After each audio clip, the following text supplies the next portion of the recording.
Every day, we live with evil. We witness the darkest parts of human behavior. The suffering caused by one individual to another is a latent aspect of our society. As criminal investigators, we delve into that dark side of humanity. We bring the most perverse crimes to the screen and attempt to understand the minds of those who commit the most terrible acts. Hello, welcome to the Crime Documentary Files channel. This is the case of Stephen Rios. Little is known about the early life of Stephen Arthur Rios, except that he was born in 1977. It can be inferred that he was born somewhere in the United States, as he spent his life in that country.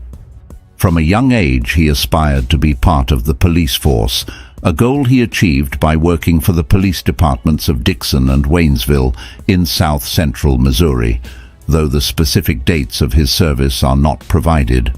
After those two experiences, he was hired by the Sheriff's Department of Wone County in June 1999. However, his stay in Wone was brief, and after a month he resigned following some irregular events that called his performance into question. According to information from the public ministry, Stephen used another police officer's name to rent a storage unit. Not satisfied with just using a false identity, he also abused his position by storing objects in a neighboring unit without paying for it and even put a padlock on it. When a problem arose regarding the unpaid storage unit, the other officer, whose identity Stephen had usurped, was cited. As a consequence of these actions, Stephen was given the option to resign or be fired, and he chose to resign. However, this remained an internal matter, and no charges were filed against him. Later, he worked briefly as a security agent for Target in a well-known shopping center in Columbia. In October 1999, he was hired by the city as a security agent at the airport. Around 2001, Stephen applied to join the Columbia Police Department.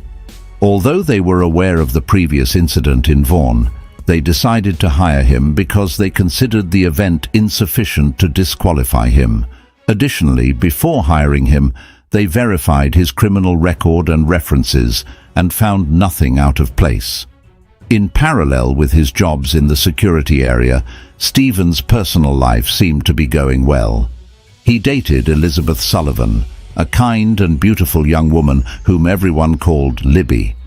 They got married and formed a happy home, where the two treated each other with affection. She was totally in love and trusted her husband, whom she considered a good man. Elizabeth's parents, John and Susan Sullivan, were friendly people with good hearts, and soon they accepted Stephen as one of the family. The happiness of both the couple and the in-laws was complete when Elizabeth announced her pregnancy, and it reached its peak when their firstborn, Grayson Rios, was born. Immediately, the baby became the center of the home for the Rios and Sullivan grandparents. It could be said that everything was going well, personally and professionally. The only detail that sometimes worried his wife was that his job always involved some risk. As a police officer, he often had to restore order when rioters disturbed the peace. Sometimes these incidents became violent, but Stephen had been lucky enough to come out unscathed. It was precisely during one of these calls that the officers went to break up a noisy party when their paths crossed with a young man named Jesse Valencia. Jesse James Wade Valencia was born in Perryville, Missouri, on February 22, 1981. For several years, he was Linda Vogg's only son, and spent much of his childhood with his mother and grandparents on their rural Kentucky farm. Then Linda started a relationship with Lupe Valencia, a great man who became the real father figure for the little boy, and Jesse took his last name. Later on, the family grew, and the boy had two sisters whom he pampered a lot. The trust between Jesse and his mother was always a pillar of their relationship. That is why, in adolescence, Jesse spoke openly to Linda about his sexuality and told her that he was gay. He also told her that he had the feeling he would die very young, though he couldn't explain why. His mother was always loving and did not judge her son for his sexuality. In fact, she was always a great support for Jesse, even when he became an adult. As he grew up, he became an attractive and charismatic young man, so much so that he managed to work as a male model after high school. However, that phase did not last long, because the young man moved to Columbia, Missouri to attend college. He always showed interest in achieving his goals, and college was no exception. He met his academic requirements while working and, like every young person, also took time out of his busy schedule to have fun and go to parties with his friends. So, almost without realizing it, enjoying and studying, Jesse was already in the penultimate year at the University of Missouri, where he was studying law and journalism. His intention was to become a lawyer. By that time, he was also working at the Inn Motel campus, and in his free time, he enjoyed the nightlife of a young college student. He had many friends, and presumably several occasional sexual partners, because he did not seem willing to settle down in a monogamous relationship. He was openly gay at his university, where he had the support of people who loved him, a forced relationship and a tragedy. His fate crossed with Stevens in April 2004. The police were called to interrupt a college party where Jesse was one of the attendees and vehemently opposed the police action. The officer arrested him for disturbing public order, but on the way to the police station, Stephen made a friendlier approach and asked Jesse a lot of personal questions. According to his friends, Jesse was tremendously surprised when the officer appeared at his door the next day and offered to erase his record for the disturbance at the party in exchange for sexual favors. From then on, they began an association that eventually turned into a sexual relationship, but the rules were set by Stephen, who would arrive whenever he felt like it and without prior notice to the student's home. After their intimate encounters, the officer would leave. Apparently, there was no emotional bond, only attraction, and according to other sources, there was more coercion than attraction. According to Andy Chermahorn, one of Jesse's occasional partners, the officer appeared out of nowhere and imposed his will. Andy was present during one of these visits and said he was coerced into participating in sexual activities. Afterward, Stephen made both Jesse and Andy swear to keep silent. The truth was that Jesse was growing tired of the situation. Since the night of the party, more than a month had passed, and Stephen continued to appear at his will at Jesse's home. Jesse, who had always been open with his mother, told her that he felt extorted and harassed. To make matters worse, he was almost certain that the officer had given him a false name, making it difficult to put an end to the situation. An unpleasant surprise ended up infuriating Jesse because he was summoned to court for the disturbances after the party. This proved that the charges were never withdrawn, nor was his record cleared as Stephen had promised. He was really upset because he had endured the entire unacceptable situation with the police officer in vain. He was willing to report the officer to the police command and was discussing this with his friend Joan Sheridan. However, anger was not a constant state for Jesse, who was known for his festive spirit. On the night of June 4th, 2004, he finished his shift at the motel and went to a party on campus, where he had fun and drank with his friends until dawn. He then returned home after receiving calls from one of his friends, Ed McDevitt. When the sun rose on the morning of June 5th, 2004, the university campus was filled with the cheerful bustle of young people starting their day. But soon, everything changed. Some students who left early for class saw a young man lying on the grass between two houses. He was only wearing underpants, and they thought he had probably passed out after drinking the night before. However, when they approached, they realized he was dead. The uproar caused by this discovery was tremendous, and the university community could not believe what had happened. Shortly after, it was revealed that the body was Jesse's. The authorities were notified, and the police arrived at the scene. The officers were shocked by the ferocity of the attack. First, Jesse's throat was squeezed to obstruct all airflow, and if that were not enough, a deep cut was made in his neck with a sharp, serrated instrument. According to the reviews, the body had bruises indicating that Jesse had fought for his life before being suffocated. However, he had no defensive injuries related to the attack with the bladed weapon, so they assumed it happened when he was already unconscious. It was not until the next day that the police arrived at the scene and began to investigate Jesse's body.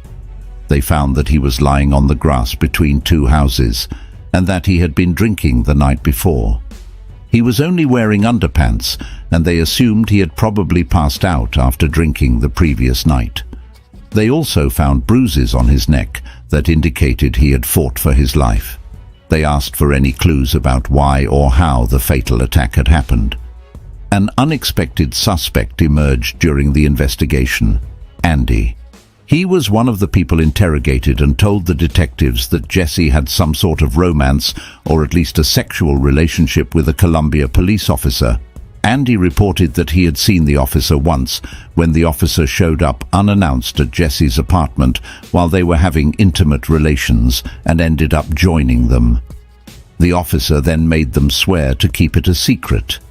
Andy also made an important revelation by reporting that Jesse had later gotten angry with the officer and threatened to tell his story to the police department. Surprised by this new clue, the investigators asked if he knew the officer's name. Andy said the last name was Anderson, but when the two officers with the last name Anderson were investigated, they did not match the description given by Andy. Another significant element arose at that time, because one of the agents declared that his nameplate had been stolen, indicating that someone was usurping his identity. Determined to find the suspect, they asked the witness to look at an album of photos of agents. Again, everyone was surprised when he told them it was unnecessary because he had just crossed paths with the officer in the corridor. It was then revealed that it was Stephen, who, incidentally, was one of the first agents to respond when Jesse's body was found.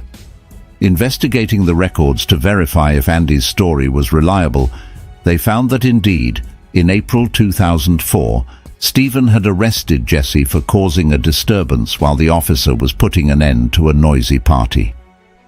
Jesse's other friends, questioned by the police, corroborated the story that the officer asked him several personal questions while they were in the patrol car, and then offered to delete the arrest record if Jesse had sexual relations with him. Linda, Jesse's mother, was also consulted by the investigators and reported that she initially believed her son was excited about the relationship, but that perception quickly changed because he felt harassed by the officer. Some friends of the deceased student confirmed the same version about the assault by the officer.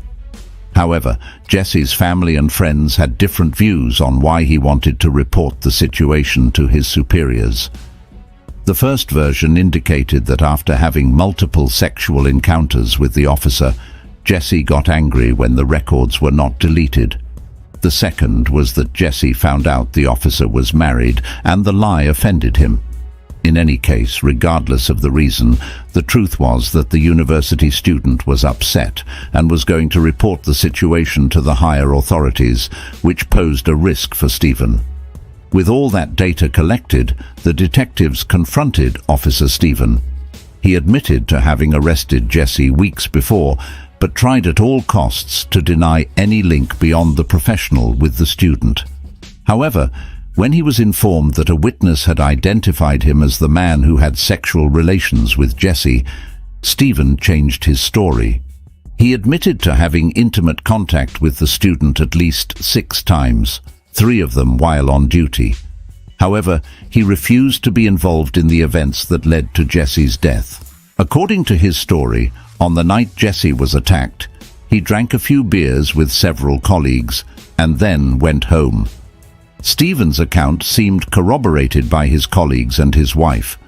To verify what the officer said, Elizabeth was also interrogated. She reported that at the time when the events were supposed to occur, she was preparing a drink for the baby who had woken up early in the morning, and at that moment her husband arrived home. She stated that he was in a completely normal condition and that his clothes were neither untidy nor stained. Meanwhile, the inquiries continued on campus in search of other witnesses. Jesse's neighbor said he had heard him fighting with someone the night before the discovery of his body, but admitted that he was intoxicated and could not specify the time or identify the voices. The news of what happened was the talk of the police station, and several agents mentioned that Stephen usually carried a sharp-toothed instrument with him. However, the officer and his wife denied that he had that type of weapon. To rule out or confirm this version, the investigators obtained a search warrant for the officer's home, but no cutting blade or any incriminating evidence was found. Meanwhile, the investigators were waiting for the autopsy report, as well as the results of the samples taken from Jesse's body. To cover all angles, they took DNA samples from Stephen, who was absolutely uncomfortable with the situation, and it was just the beginning. As a consequence of being considered the main suspect in a homicide case, Stephen was suspended from his duties. A few days later, he called his superior and informed him that he had bought a shotgun and threatened to take his own life. The police's immediate action to protect him from himself was to detain him and put him in a mental health center, but he escaped from there and climbed to the top of a parking lot, threatening again to end his life by jumping. Fortunately, his law-abiding colleagues managed to talk him down, after which they sent him back to the mental health center. His attempts to take his own life made him seem more guilty to the authorities, but Stephen stated that his actions were related to the fact that he had been exposed as homosexual and adulterous. When the results of the autopsy and other tests carried out on Jesse's body finally arrived, things got worse for Stephen. It was corroborated that the agent's DNA was found under the deceased young man's nails. This could have resulted from sexual relations between the two. However, Stephen had previously stated that he had not seen Jesse in 6 days. It was known that the young man showered regularly and washed his hands frequently, which reduced the possibility that the DNA came from an older, intimate encounter.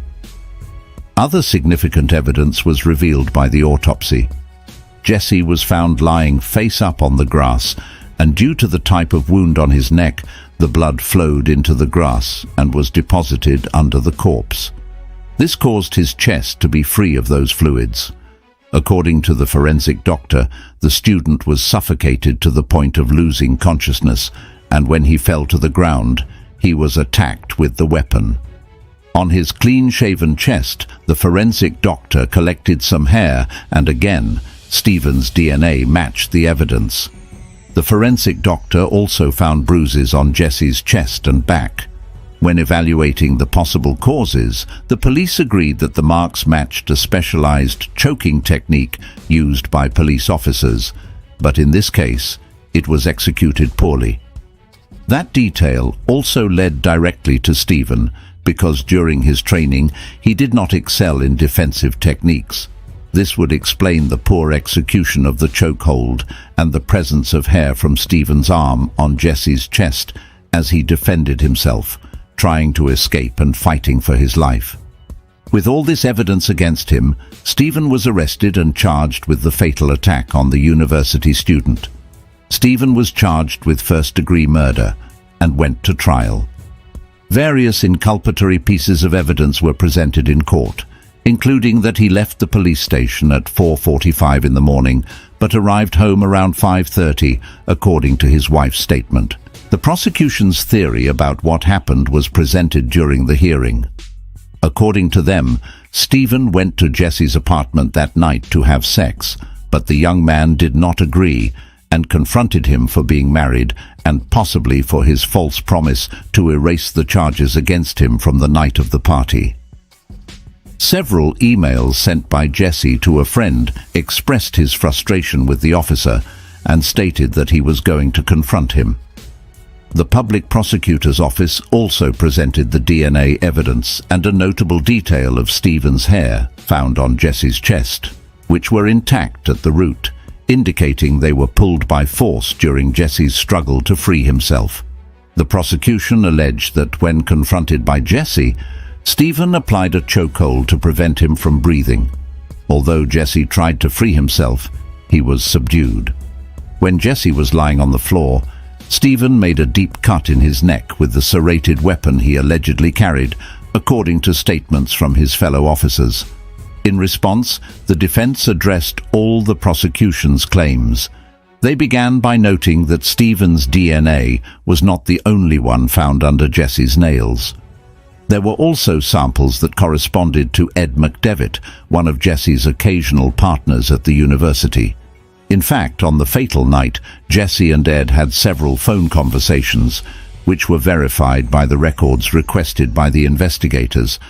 However, Ed had been ruled out by the police as a person of interest in the case. Elizabeth, Stephen's wife, appeared as a valuable witness for the defense. With surprising confidence, she stated that she believed in her husband's innocence. She insisted that Stephen was neither upset nor nervous at dawn, and that his uniform had no red or brown stains that could indicate the presence of blood. She stated that the prosecution's story made no sense, and highlighted that the search of their home and the inspection of her husband's vehicle did not find any evidence of a crime. Another detail that the defense team emphasized was that Stephen never went to Jesse's house late at night, since they usually met during his shifts. There was also no evidence of text messages or phone calls between the two during the week in which the death occurred. However, the prosecution insisted on the guilt of the police officer, and the testimonies of Jesse's friends supported that hypothesis. The young people indicated that what existed between them was more than a consensual relationship. It was a dynamic of extortion based on the power that Stephen exercised over Jesse. The jury declared Stephen Rios guilty of first-degree murder and sentenced him to life without the possibility of parole.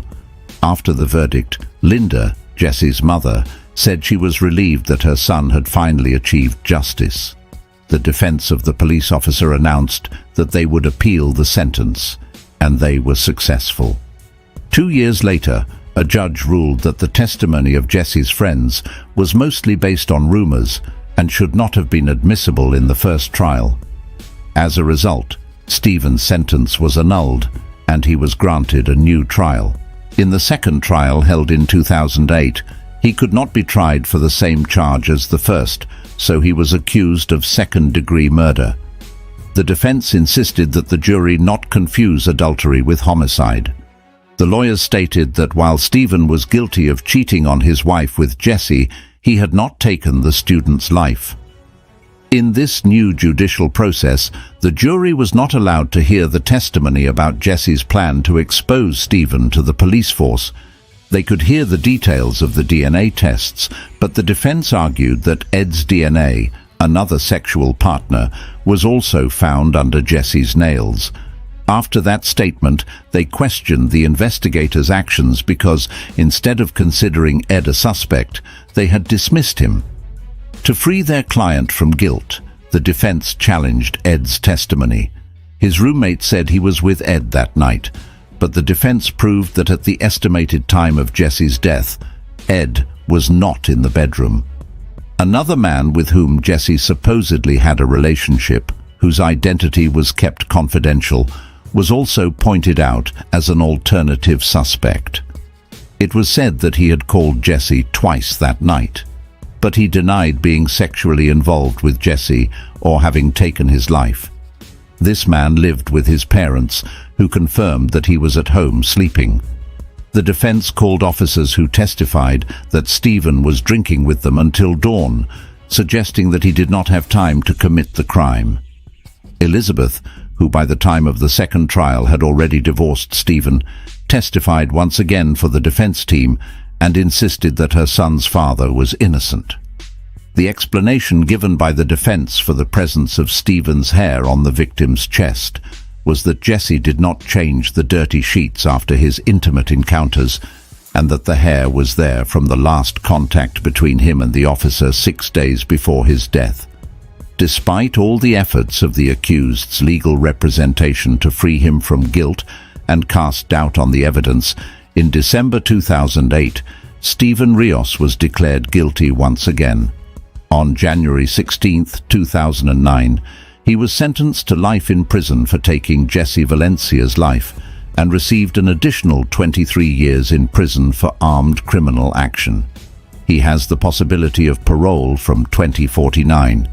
Outside the court, Special Prosecutor Morley Swingle described Stephen as an arrogant sociopath and revealed several pieces of evidence against him that were declared inadmissible in the trial, but that he believed the public should know, which he shared with the media. He detailed, among other things, that Stephen had lied to Jesse about his name throughout their relationship, to the extent that Jesse told his friends he was dating an officer named Ted Anderson, and even called the Columbia Police Department in search of Officer Anderson. Morley recalled that the real officer, Ted, had reported that his identification plate had been stolen. He also brought to light that Stephen was fired from a job in Wone County for renting a storage space under the name of another officer and taking possession of an additional space without paying for it.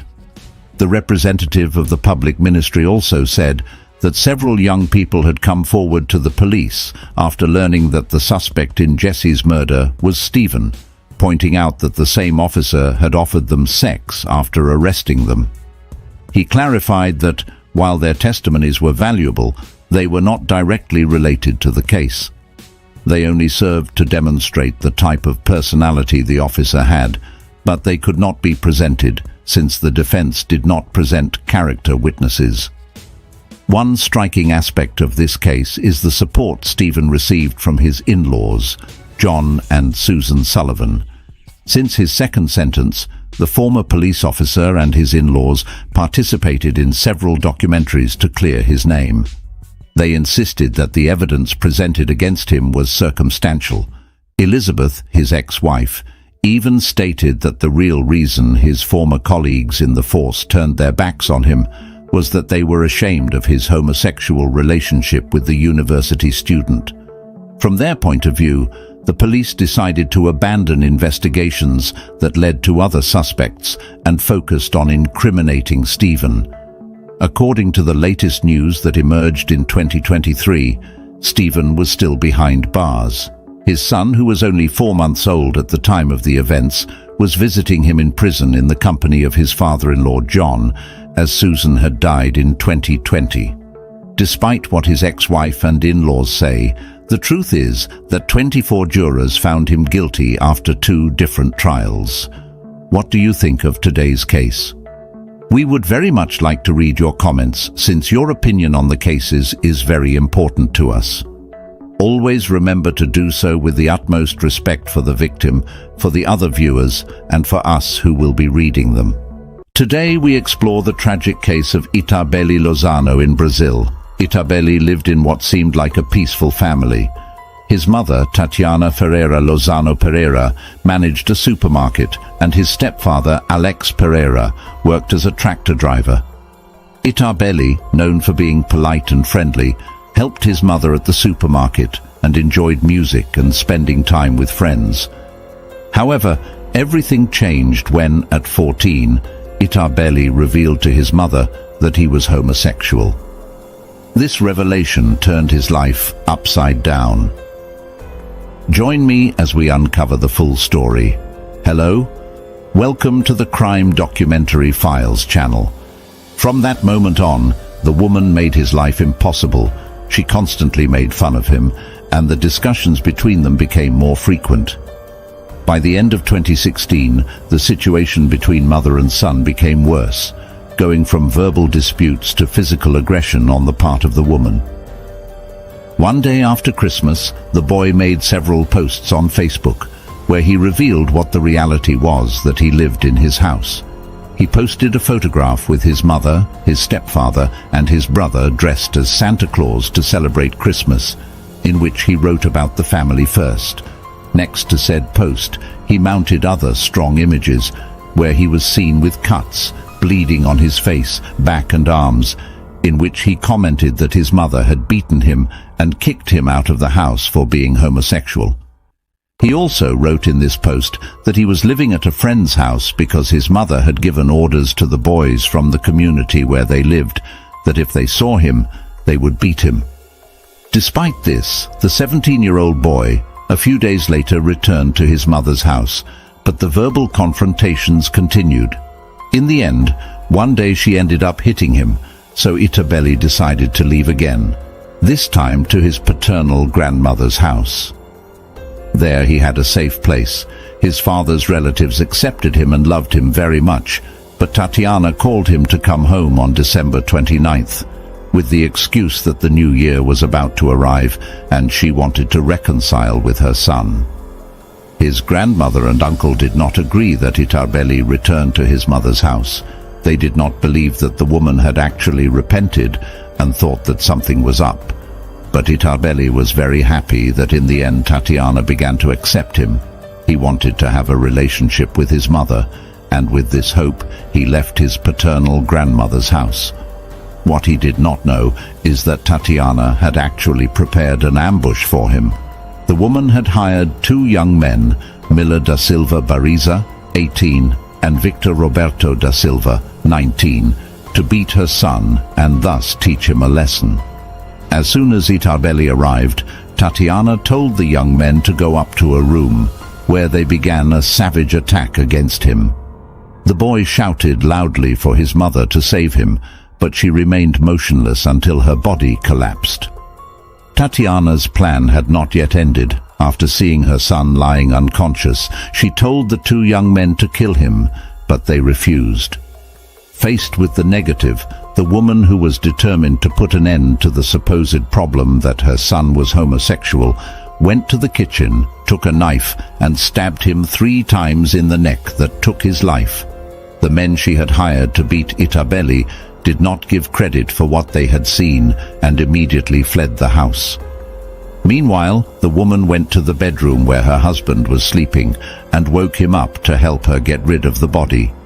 They both wrapped him in a blanket, mounted him in their vehicle, and drove him to a desolate and little-traveled area, full of canyons on the road. Here they threw the body. They later returned to the house and cleaned up the mess.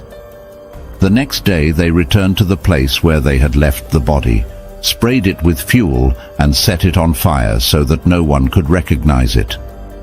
That same day, Itaberlly's paternal relatives had not heard from him for a long time. Hours passed, and the young man's paternal grandmother was very worried. She had not called to tell him how that supposed reconciliation with his mother had gone, and also they had already talked before he left that they were going to spend the new year together, and he had not given signs of life on the day of the celebration. So the woman asked her son, Itaberlly's uncle, to accompany her to Tatiana's house to ask about the teenager. They were already very worried and thought that the woman had surely hit him. When the two arrived at Tatiana's house, she looked very worried and calm. He told them that Itaberlly was not there, that he had gone to a friend's house, and that she did not know anything about him. If we think about what Tatiana had just done, the fact that she was so worried is something incredible to think about. Obviously, Itaberlly's grandmother did not know what to do. She did not know whether to trust Tatiana or go to the police. As in the following hours she could not contact her grandson, she decided to go to the authorities. She knew that Itaberlly would not disappear without even telling her where he was. She decided that something else had happened and that the authorities had to get into the case. She commented on everything that had happened, and in addition to that, her son, Itaberlly's uncle, also commented on the bad relationship that Tatiana had with the young man. In addition to that, they told the attitude that she already had when they arrived at the house. She looked, as I told you, calm and carefree. With this, the police began to suspect the woman. She had not reported the disappearance of the teenager, and also that she was so calm was something worrying, so they began to investigate what could have happened, and all the investigation was based around the woman. A few days later, on January 7, 2017, a patrol found the body of a young man. He was wrapped in a dressing gown and abandoned in the rural area of São Paulo, with bruises from a stabbing and totally burned. In the place, they found a bracelet that had survived the fire. The police speculated about the possibility that the body was that of the young man denounced as missing. Commissioner Elton Tosti Renz, responsible for the investigations, gave the news of the discovery to the boy's grandmother, who recognized that the bracelet was from her grandson. But this was not enough for an identification. The authorities requested DNA tests from the Institute of Legal Medicine with genetic material from the mother to identify him. According to forensic experts, the victim had a death date of 10 days. The investigators also determined that the place where the body was found had not been the scene of the crime, since they did not find evidence there. On January 11th, civil police officers executed a search warrant at Tatiana's residence, where they found the upholstery of her son's bed sofa cut and bloodstains on the foam. They also found 2 kitchen knives with bloodstains, which could have been the murder weapon. The woman and her husband were then arrested. Facing all the evidence and not being able to deny the facts, Tatiana admitted that she had taken her eldest son's life, but a completely different story was invented to what had happened. The woman said that the day she had stayed with Itaberlly, so that there would be a reconciliation, he had arrived at the house drunk at night. He had an uncommon strength and began to attack her husband and her only 4-year-old son. He said that they had acted only in self-defense and that they had done it because they considered that Itaberlly was a danger to everyone. They said that later they had gotten rid of the body because they had gotten very scared and did not know what to say or what to do with the police. The authorities did not believe this story. In addition, she and her husband fell into strong contradictions, so there the police began to realize that they were lying. In addition to that, what the other Itaberlly family members said was very contrary to what Tatiana said. Tatiana said that Itaberlly was a conflictive boy, that he was drugged, that he drank, that he did not like to work, and that he had always been a little loved person in the neighborhood. But the people who knew him and his paternal family said that it was quite the opposite, that he was a responsible, kind, affectionate boy, that he had many friends, that he did not consume alcohol or drugs. The only problem that Tatiana had with Itaberlly, according to all people, was her homosexuality. So here the police already began to see the mobile of crime. They were already very clear that Tatiana and her husband had actively participated in the death of Itaberlly. Another element that was added to the investigation was that Tatiana entered her son's Facebook and tried to delete the post in which the young man told the blows he had given him. But some of the boy's friends managed to rescue the message and delivered it to the authorities. The murder was about to be clarified, as the authorities had the suspicious confession that it was Tatiana. The mobile, her conflictual relationship, the murder weapon and the victim's body, all the pieces seemed to fit, until the mother decided to change her statement and involve 3 more characters in the story: Victor, Miller, and a 16-year-old teenager who served as an intermediary to contact them. According to the new version of the woman, she called the young men to apply a correction to Itaberlly, who had allegedly threatened and assaulted her, but they killed him without his consent while she was out of the house and heard her son's cry for help. Subsequently, the murderers fled, and she woke up her husband, who helped her get rid of the body.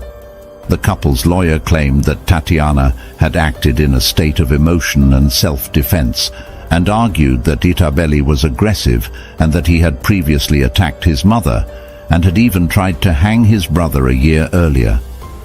On January 13th, the officers arrested the 2 young men who stabbed the victim and the minor, who apparently had been the contact between Tatiana and them, and had also witnessed the entire crime. What the teen trio told was very different from what Tatiana told. In her first statement, the girl who was the link between the young men who beat Itaberlly and the woman commented that Tatiana had said on several occasions that she was not at all happy with her son, that she was a very religious woman and that she wanted to practice a corrective so that he would also be on the supposed good paths. So he asked her if she knew someone willing to beat her, so that supposedly Itaberlly would stop being homosexual. The girl said yes, that she knew her boyfriend and also had a friend who were able to do this for an amount of money. So Tatiana already hired them. They arrived at the house, which is the story that we already know, and after that she took her life. The teenager commented that although her boyfriend and friend left before Tatiana took Itaberly's life, she witnessed the fact. He saw how the woman went for the knife. When he arrived at the room, Itaberlly was upside down, so he hit him and stabbed him in the neck. The teenager said that Tatiana was going to kill. She gave him parts that she knew were vital, so in the end, the self-defense ended up falling. In addition to that, the two boys who had hit Itaberlly also gave two very consistent versions. They did not fall into contradictions, and the police believed everything they were saying. They even said that they had not accepted any money from Tatiana, that they were going to do it for free because Itaberlly had really gone and they did not like it, but that they had never thought that the woman was going to ask them to kill him. They also commented, as we already know, that they were not witnesses to the murder, but that they left before.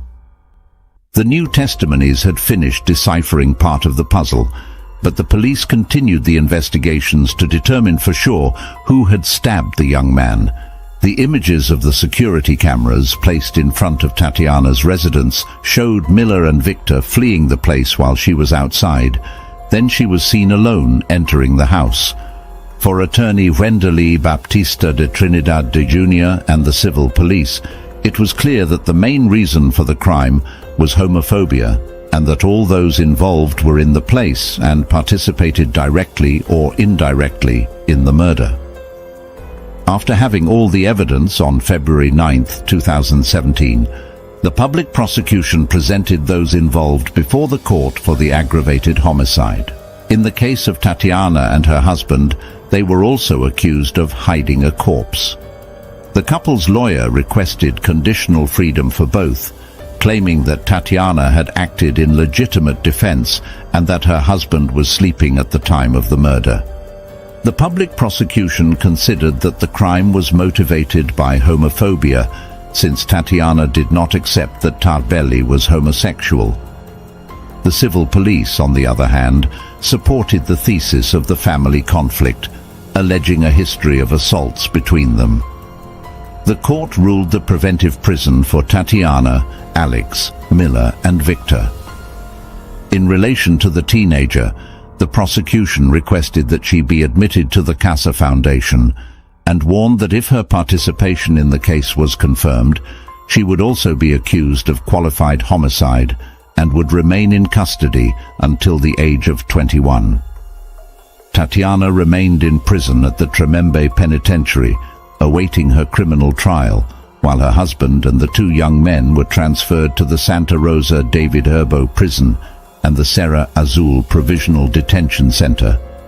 The lawyer for the two boys, Flavio Tiepolo, requested a writ of habeas corpus, arguing that there was no evidence indicating that the boys had committed the homicide, only that they were present at the scene of the crime. However, this request was not accepted. After the preventive prison measure, Tatiana's defense lawyer resigned and was appointed as a new legal representative by jurist Hamilton Paulino Pereira Jr., who based the defense of the woman alleging that her son was a complicated child. He referred to the fact that he had threatened to kill other family members, including an aunt, who, according to the lawyer, had filed 2 complaints against him for death threats. However, the sectional police station reported that these complaints did not exist. The circumstances of the murder, which was reviewed by the main media, shocked the city of 34,000 inhabitants and caused a stir throughout the country.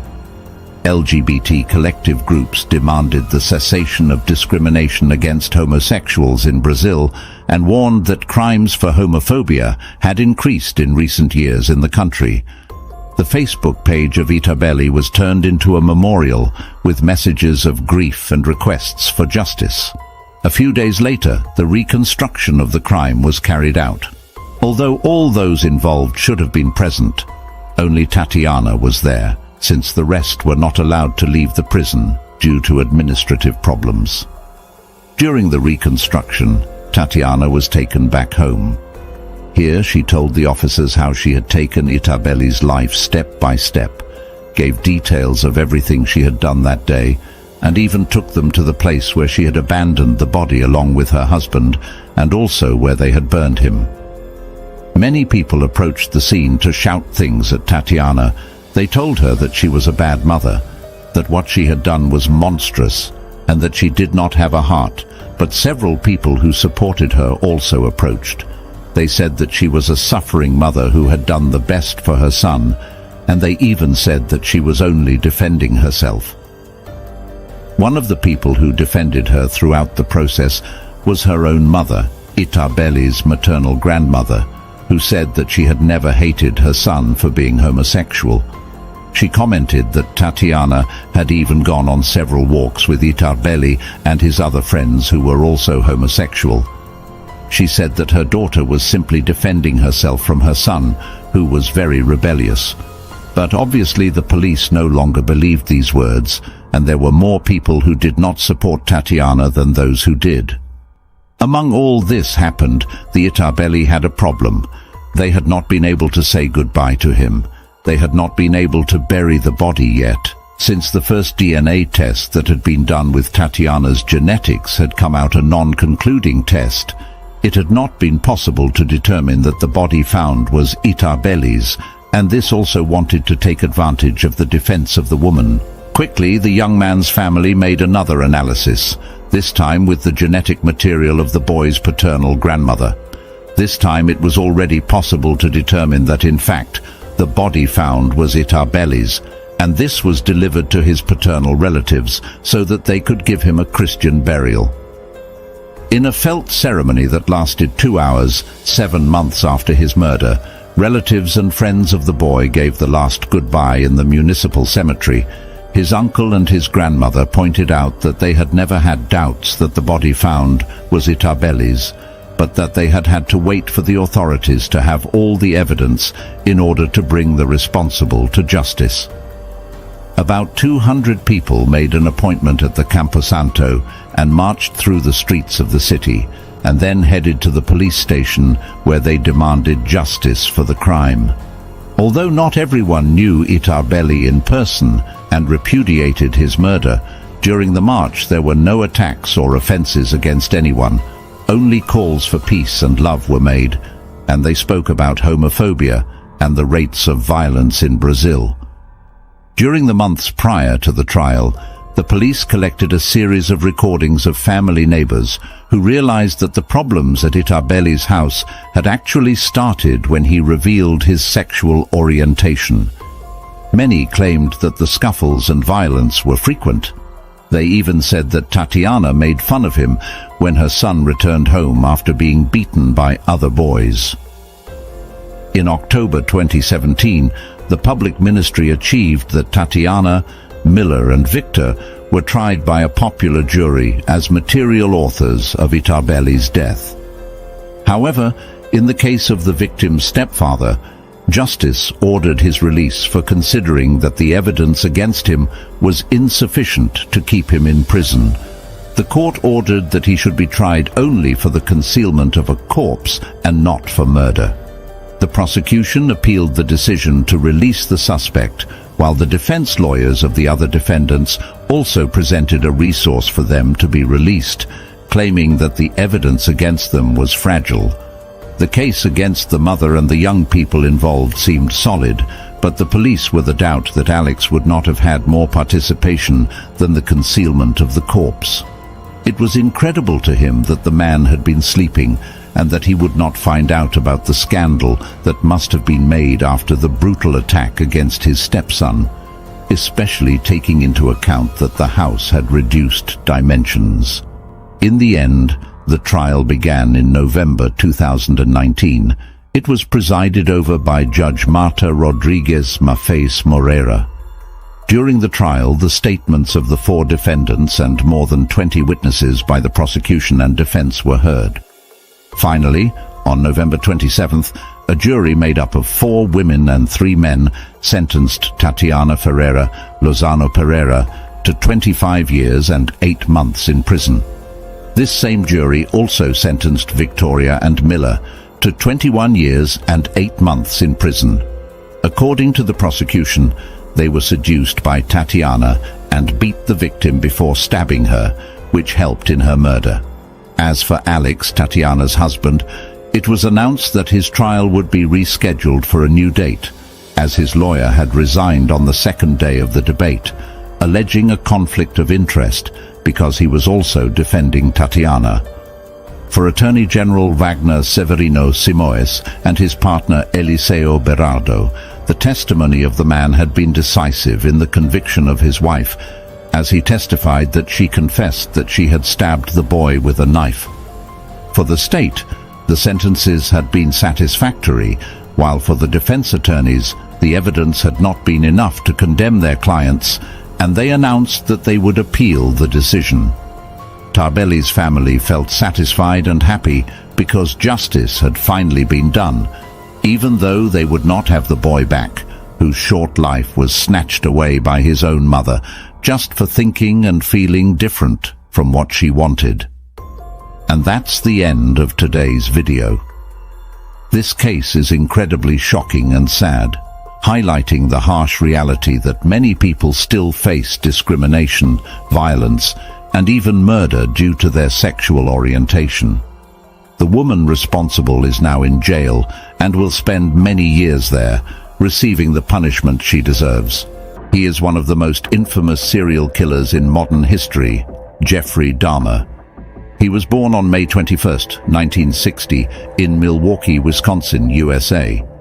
This necrophiliac and cannibal murdered 17 men and boys over the course of 13 years.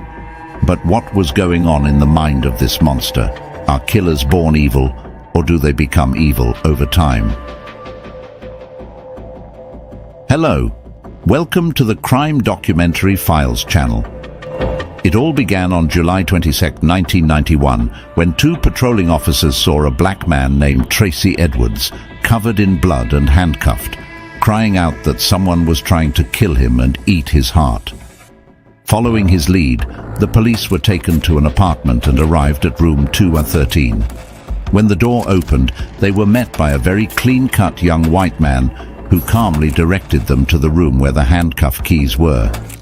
The police followed what he said and entered what would later be known as the hellish suite. As soon as they walked in, there were all sorts of jars, big and small.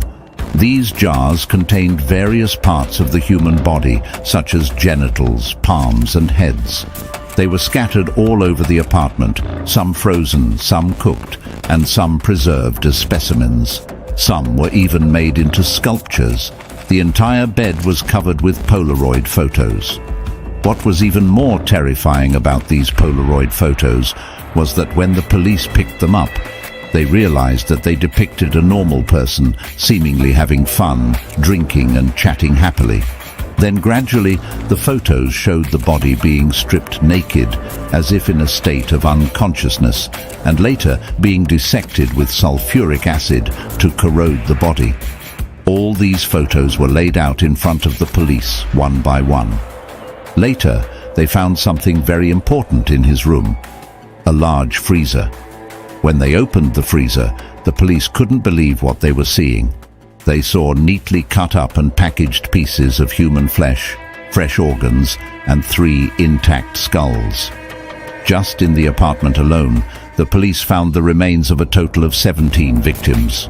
What shocked them wasn't just the precision in handling the bodies, but also the bizarre way the bodies were displayed afterward, leaving the authorities puzzled. Actually, Jeffrey Dahmer didn't grow up in a problematic family. Strictly speaking, The most serious psychological trauma he faced was probably his parents' divorce. However, he had a strange fascination with animal corpses from a young age. Around the age of 15, he developed a habit of drinking. Due to his peculiar behavior, his father suggested he join the military in hopes of straightening him out. However, during his service in Germany, he was found to engage in misconduct, such as sexual harassment and making insulting gestures to others, resulting in his official discharge from the military. Later, his parents, in order to make him repent and change for the better, decided to have him move in with his grandmother. His grandmother lived in a rather remote farmhouse-like house. It was at this time that all his desires started to unfold, because there was no one keeping an eye on him. During the summer of 1978, Dahmer developed some rather twisted thoughts. He thought it would be great to have a real person in front of him who could become his sex slave. When he was engrossed in these thoughts, he encountered his first victim while he was driving one day, an 18-year-old named Stephen Hicks. Initially, Stephen and Jeffrey seemed to get along very well, chatting and drinking together. Soon after, they started having sex. While Jeffrey was feeling love and intimacy, Stephen felt it was time to leave. As Stephen was leaving, Jeffrey started to feel like he didn't know what to do. His only reflex was to immediately pick up something heavy and knock Stephen unconscious from the back of his head. After knocking him out, Jeffrey realized that his impulsiveness had caused serious harm. He had actually taken another person's life with his own hands. At that moment, he really didn't know what to do and was not mentally prepared to deal with a dead body. So he transported Stephen's body back to his grandmother's house. He was extremely meticulous in handling Stephen's body, even going as far as to crush his bones, ensuring that there was no trace left behind. It was evident how careful he was in handling the situation. Between 1981 and 1987, Jeffrey actually appeared stable and had not committed any crimes. So why did he not kill for years? He later revealed that he had struggled to accept the killing of his first victim. This inner turmoil led him to consciously suppress the urge to kill. However, over time, this urge consumed his rationality. Despite his attempts to resist, he eventually succumbed to the overpowering desire. By 1987, he took the life of his second victim. Subsequently, he frequented gay bars in search of his next prey. The second victim, like the first one, was found by him in a gay bar. He would tell them, "Okay, why don't you come to my place for a drink? Spend some time together, just hang out at my place. Don't think too much of it." Of course, things started happening after they arrived at his place.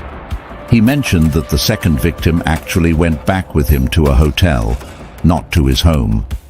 However, he himself didn't know exactly what happened. He said that the next day when he woke up, he noticed that the second victim had blood coming out of his mouth and had already been dead for some time. At this moment, he realized that he might have killed someone again. However, he remained unusually calm because he was only thinking about how to deal with the body. So he quickly and calmly left the hotel, immediately bought a large suitcase, went back to the hotel, stuffed the victim's body into the suitcase, and then took him back to the basement of his rented house. During the next month, he targeted another victim at a nightclub, a 14-year-old boy. His modus operandi remained consistent, luring them back to his place or a hotel, then committing sexual assault after they had been drugged. He also had a habit of documenting the entire process with a Polaroid camera. He justified this by claiming that he thought these guys that he found at the nightclub were extremely attractive and that he wanted to capture them in their entirety. And after he was done with them, he would take pictures again, enabling him to reminisce about the feeling of owning them in the past. In 1988, he killed a third victim, which left Dahmer at a loss of what to do. He was actually very scared of his urge to kill like this, but he couldn't control himself from actually killing people. In the same year, in the fall or autumn of 1988, his grandmother asked him to move out because of a foul smell coming from the basement. That led him to start looking for a new apartment, which eventually turned out to be the place where he was eventually arrested by the police, room 213. In January 1989, he was sentenced to 1 year in prison for a sexual assault case. During the waiting time before the verdict, he had to move back to his grandmother's house. Without wasting any time, he killed his fifth victim, a model named Anthony Sears. It was said that this victim's head became his go-to item for sexual release, as he was infatuated with his appearance and found his head to be extremely beautiful. He attempted to preserve it like a statue for his pleasure at any time. By the early 1990s, it seemed like he had gone crazy. In just a short year, he killed over a dozen victims. From 1991 until he was locked up, he killed another 8 young men. He completely took possession of these victims' bodies, whether trying to preserve them, pickling items in jars, or storing them in freezers to cook and eat later. He believed this was the only way to own their souls. Psychologists later analyzed that he thought eating human flesh was a way to prevent these killed individuals from coming back to life. While he was terrified in a sense, he also desired full possession of these people, thus he wanted to consume their bodies in their entirety. There was an incredibly disturbing aspect in how he dealt with the bodies. He always wished he had a living slave, and he also hoped that the other party could interact with him a little. So when dealing with the people he drugged, he once tried to keep them alive. As long as they did not resist, he would be willing to let them live. But unfortunately, all the experiments he did ended in failure, causing these people to die in great pain. What kind of experiments did he conduct? For example, when he drugged someone and they fell unconscious, he would then use a power drill to bore a hole in their head, creating an opening to pour something in to keep them alive. However, as you can imagine, what he poured into the hole, whether it was hot water, alcohol, or some kind of self-developed substance, none of it worked. In the end, these people all died in great agony. After being arrested on July 22, 1991, a total of 17 victims were discovered, with at least 10 of them being African-American males. This case brought to light the existence of this homosexual serial killer, who was also a cannibal, whose appearance was far from what people expected. Finally, on February 15, 1992, he was sentenced to 957 years in prison by the judge. The case stirred up a heated debate in society about racial tensions and whether homosexuals could be perceived as terrifying cannibals. In prison, many African-American inmates resented him profoundly. This twisted criminal spent the last few years of his life in prison, where he was beaten to death by other inmates. On November 28, 1994, during a routine cleaning in the prison, Jeffrey Dahmer was attacked from behind by a violent offender. Later, when he was discovered by the warden, he was already dead in a pool of his own blood. What do you think about this case? Let me know your thoughts in the comments section. On the evening of August 2, 2006, at 9:30 p.m., Robert Wone, a promising young attorney, concluded his business commitments in Washington, D.C. and remembered an appointment with a close friend. He called his wife to bid her good night and informed his friend he would arrive in just over an hour.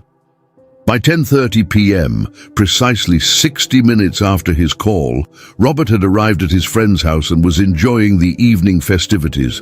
Everything proceeded as usual until, sometime after the party had concluded and the guests had retired, a strange noise was heard from Robert's room. His friends rushed in to find him critically injured and bleeding profusely. At 11:45 p.m., the police arrived promptly at the scene. The victim was rushed to the hospital for emergency treatment, and the police began their investigation. Initially, they suspected a typical assault. However, they were unaware that the house contained an extensive collection of apparatus used in BDSM play, hinting at something more sinister. Robert Wone, born in 1974 to a Chinese-American family in Cortland, New York, was raised in a model household. His parents were both successful and well-respected members of society, which likely fueled his upbringing, focused on excellence. He consistently excelled academically, graduated with honors from the College of William and Mary, and went on to attend the University of Pennsylvania Law School. Throughout his education and professional career, Robert was actively involved and passionate, gradually building a strong reputation. Robert's personal life was equally flourishing. In June 2003, he married Catherine Ellen Yu, a smart, ambitious woman from Vernon Hills, Illinois, who had graduated from the University of Illinois with a law degree. Both were quite successful early in their careers, and Robert's future seemed exceptionally promising. Tragically, this bright future was cut short as doctors pronounced him deceased at the hospital before he could receive proper medical attention. The case quickly escalated into a serious murder investigation. The police, at the scene, began interrogating the witnesses present, including 3 of Robert's closest friends who had hosted his 30th birthday party at this very apartment 2 years earlier. Now they witnessed the untimely end of Robert's life at the age of 32. Joe Price, age 35, and a fellow alumnus of the College of William and Mary, where he first met Robert, recounted to the police that Robert had been engaged in an important meeting that ran late into the evening. Consequently, he had decided to stay the night at Joe's apartment, a common practice for him. This night, like others before it, Robert was to sleep in the guest room. They attended the party together, joined by 2 others, Victor Zaborski and Dylan Ward, but the festivities concluded relatively early. Before 11 p.m., everyone decided to retire, and they dispersed to their rooms at leisure. Joe and Victor headed upstairs to the 3rd floor, while Dylan ascended to his 2nd floor room. Joe noted 2 unusual occurrences that night, which raised his suspicions. Before Robert arrived at the apartment, Victor had just returned from a business trip and was resting in his room, leaving only Joe and Dylan to welcome Robert. Later, the trio moved to the kitchen to prepare food for the party. During this time, Joe stepped outside to dispose of trash and check the exterior lights. He was uncertain whether he had forgotten to lock the door upon re-entering. If so, it was possible that the perpetrator had entered the apartment through this inadvertently unlocked door.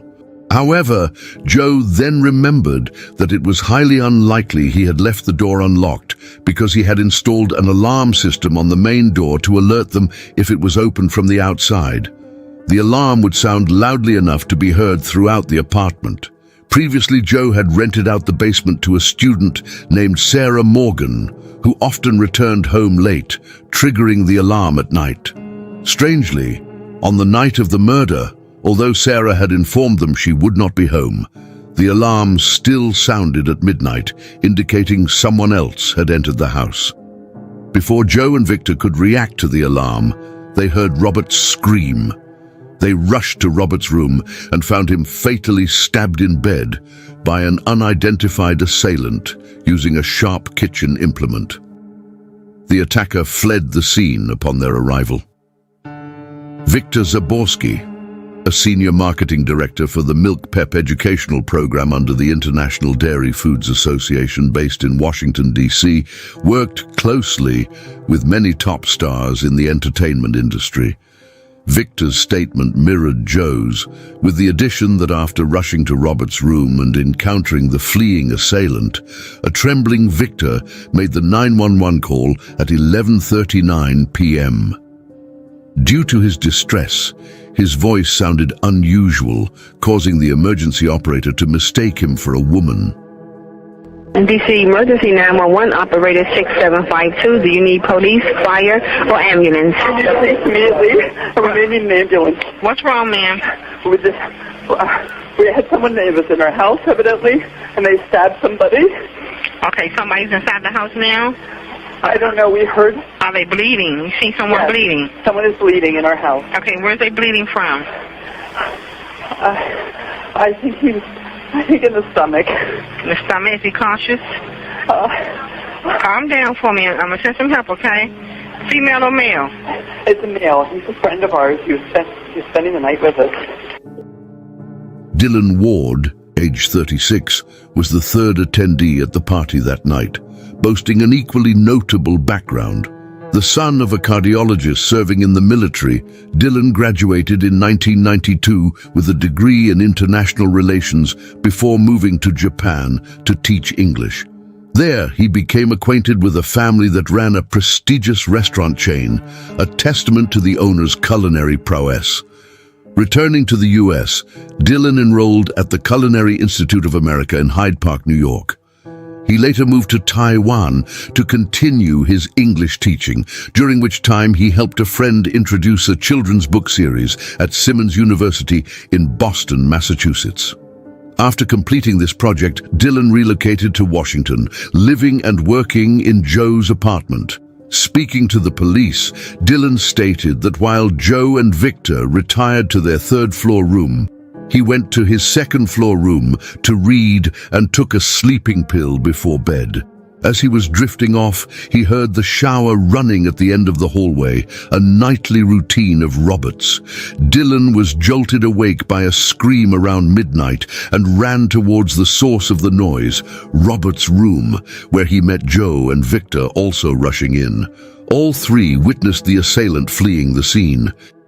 The three witnesses, Joe, Victor, and Dylan, claimed that Robert had been attacked by an unexpected intruder, but their account presented significant problems. Firstly, although Robert was indeed stabbed in 3 different places, the crime scene revealed surprisingly little blood on his body or the bedsheet, making the described assault on the bed highly implausible. Secondly, there were no signs of forced entry and nothing of value was taken. Robert's wallet and watch remained untouched on the table. The third issue was the timing of events as described by Joe, Victor, and Dylan, which contradicted neighbors' accounts. While the trio reported hearing Robert's scream at midnight, neighbors reported hearing it just after 11 p.m. One neighbor specifically noted hearing the scream while watching the news, which started around 11 p.m. The neighbors heard the scream at 11 p.m., but Robert's friends claimed it was closer to 11:39 p.m. This unusual time discrepancy made the investigators suspect Robert's friends might be involved in the incident. When questioned about this, all three appeared confused and unable to explain.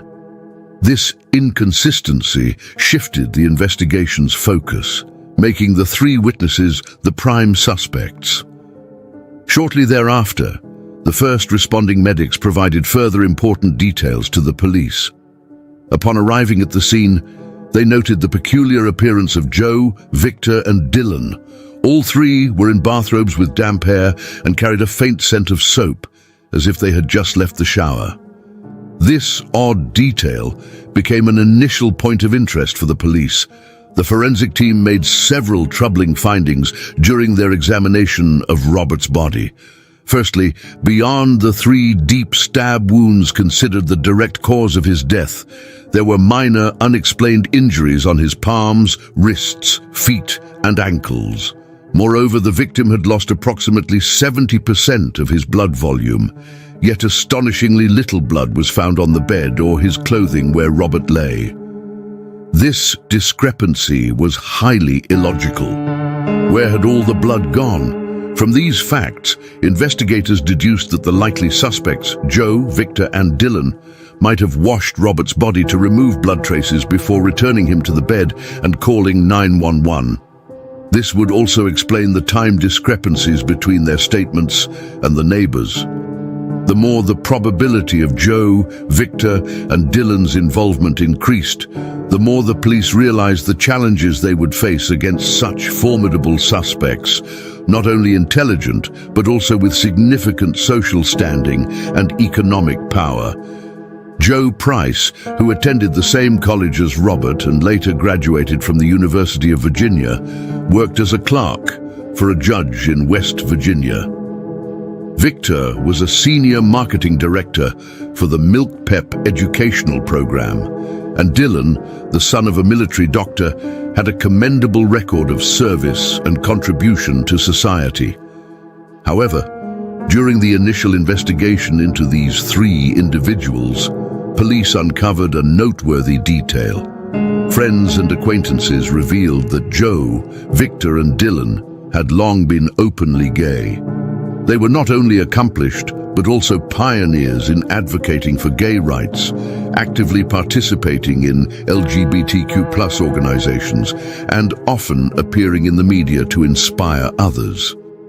Conversely, the police investigation revealed an unusual connection among them, perhaps even aberrant. Specifically, it was discovered that Joe had an account on an adult dating site catering to those interested in BDSM under the username Kulakate, and he had posted looking for a third participant who was none other than Dylan. It was unclear whether Robert was aware of this, but the police deemed it irrelevant and potentially prejudicial to link this detail to the case, fearing societal backlash for perceived bias against gay men, which could complicate the investigation further. Therefore, the police decided to shift their investigative focus initially to identify the mysterious intruder who had caused Robert's horrific death. First, they collected all available security footage from around the neighborhood and meticulously analyzed it, hoping to find a clue. However, they quickly realized that the solution was not ideal, as the number of cameras at that time was limited, leading to significant blind spots and making it difficult to gather evidence. Thus, the police decided to re-examine the initial statements made by Joe, Victor, and Dylan on the day of the incident. All three had claimed to see the perpetrator, but only his silhouette. They could not identify his face or even guess who it might be.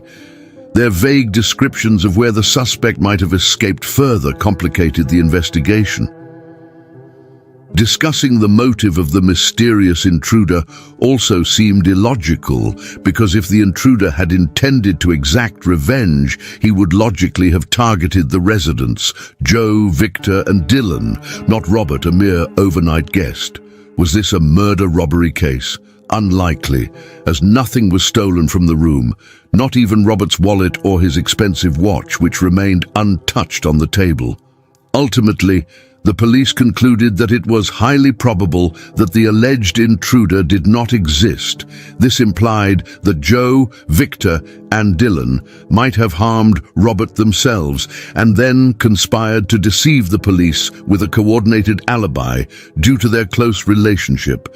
However, this remained speculation, and the police's task was to provide evidence to charge the actual perpetrator. A meticulous review of the entire crime scene, physical evidence, and autopsy was initiated by the investigative team. The crime scene was thoroughly examined. The house and all surroundings, including floors, walls, staircases, the bathroom, the washing machine, the sink, and drainage pipes, were inspected over 3 weeks.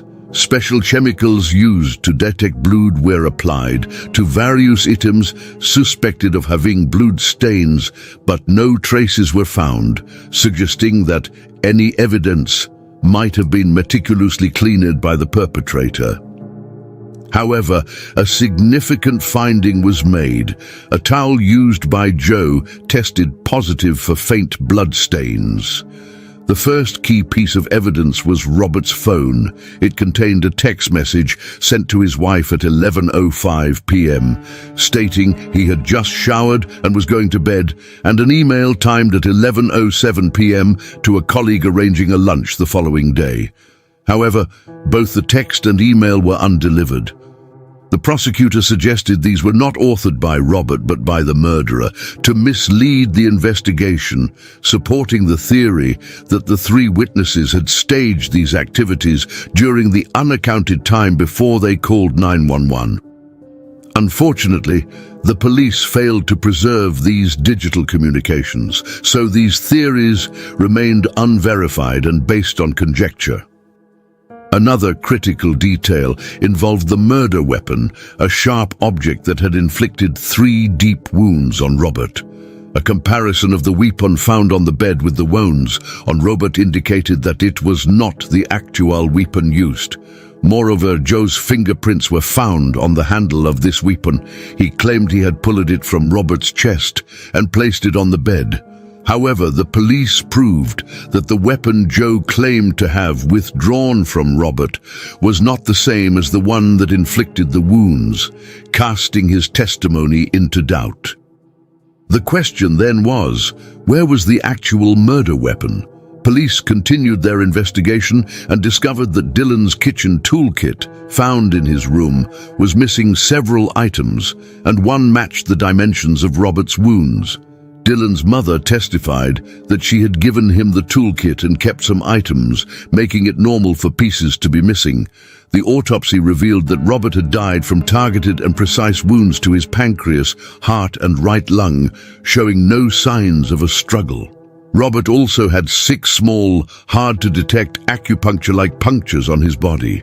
The coroner confirmed that Robert had not consumed alcohol, sedatives or stimulants before his death and speculated that he might have been sexually assaulted, a significant twist in the investigation. However, this conclusion did not directly aid the investigation's progress. The events leading to Robert Wone's death in room 1509 remain shrouded in mystery. Catherine Ellen Yu, Robert's widow, has sought assistance from Chinese-American community organizations to investigate her husband's death further. The case has been passed between 3 different prosecutors. The FBI promised a thorough investigation, but the outcomes did not meet Catherine's expectations. The 3 individuals present in house number 1509 on that fateful night have not been charged.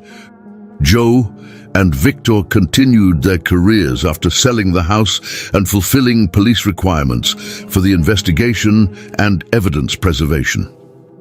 They purchased a new apartment in Florida where they reside, while Dylan moved to Thailand for work. In 2007, with support from the company where Robert worked, Catherine Yu pursued a re-investigation into her husband's case. In October 2008, 2 startling revelations related to Robert's death were made public, shocking those following the case. The first revelation: with the aid of more advanced medical equipment, investigators discovered that Robert had been injected with a paralytic agent, rendering him unconscious before being electrically stimulated prior to his murder. The second revelation: authorities found a large collection of BDSM paraphernalia in the house where the crime occurred, including items like ropes, blindfolds and batons. The police investigated, but found no marks on Robert's body from the night of the incident that matched these items, leading them to conclude they were unrelated to his death. The investigation dragged on for years, ultimately leading to an impasse, with the police only able to charge Joe, Victor and Dylan with obstructing the investigation due to their tampering with the crime scene and providing false statements. In November 2008, Joe, Dylan and Victor were formally charged with obstruction of justice and perjury. On May 12, 2010, during the trial, the judge inquired if the prosecutor could suggest a motive for why the defendants might have tampered with evidence and interfered with the investigation. The prosecutor posited that they were the murderers. When pressed for evidence of the murder, none could be provided, and the trial stagnated until the judge issued a final verdict. Personally, I think these 3 might know who killed Robert Wone. However, the prosecution's charges were insufficient to transform this suspicion into certainty. Hence, the defendants were acquitted. Despite all efforts, the identity of the murderer remains a mystery. The case concluded with Robert's enigmatic departure, and his three friends comfortably started new lives elsewhere. Catherine, the grieving widow who spent years seeking justice for her husband, bitterly remarked, "I believe the defendants' consciences will continue to rot from within with the secrets they hold." Jessica Patel was born in 1983 in Leeds, in the north of England, and was the eldest of 6 children. In that role, she always had exemplary development, was very close to her family, was happy, and above all, did not cause problems. Jay, her father, ran a grocery store with her mother, Harsha. When her sisters Didia and Minal were born, Jessica established a very close bond with both. She was joined by her 3 cousins, who grew up together. They highlighted her calm and patient nature, and even joked that her attitude was sometimes a little silly. Fun and very romantic, Jessica was a fan of Bollywood cinema, those stories where a boy and a girl live a fairy tale, and she dreamed of having her great love story too. As she reached her youth, she understood that the vocation for service she had expressed since she was a child should be pursued. That's why she decided to pursue a career as a pharmacist. In 2002, she moved 160 kilometers from the family residence and began studying pharmacy at De Montfort University in Leicester. Becoming the first to leave the family home, with what the separation meant for everyone, was hard for Jessica, who always wanted to make everyone happy. Mitesh Patel was born in 1981 into a respected Indian family, also living in England, and was the eldest of 2 brothers. Having grown up in nearby towns, his family and Jessica's families knew each other, although his family was much more traditional. That same characteristic stood out in Mitesh's personality. As luck would have it, both of them chose to study at the same university. During a common course, they crossed paths, and since then, from simple acquaintances, they became very close friends, and attraction arose. They dated for a couple of months. Jessica liked that they both shared the fact that they came from big families and had the same family character. She also had an indigenous last name, the same last name. At this point, it is important to clarify that Patel is one of the most common surnames in India. It is also very popular in Britain due to migration. It comes from the Indo-European language spoken in the western Indian state of Gujarat. The Hindu name, originally translated as chief or village chief, can also mean farmer. Around that time, Harsha, Jessica's mother, became severely ill due to cancer. This situation forced Jessica to travel frequently, visit her, care for her, and be with her loved ones. Jessica's absences caused her relationship with Mitesh to go into a kind of pause. Finally, in 2005, her mother died. Harsha left in peace, knowing how much she loved Jay and her daughters, and therefore always loved them. She would always look out for their well-being. Amid that difficult circumstance of her mother's death, Jessica, who had always been a very strong person, took care of supporting everyone. She wanted to make sure that each member of the family coped with the loss as best as possible. Once she was able to resume her normal life, Mitesh was there as a shoulder to cry on. He gave her the necessary support and comfort, and soon the relationship resumed its course, as if they had never been separated. It was even better than before. Mitesh showered her with gifts, and they often had those endless telephone conversations typical of lovers, in which neither of them wanted to hang up. Jessica started a postgraduate course in Manchester, where Mitesh, in turn, was finishing his. Although the relationship was serious, it was a surprise to her family when he proposed to her and insisted on getting married immediately.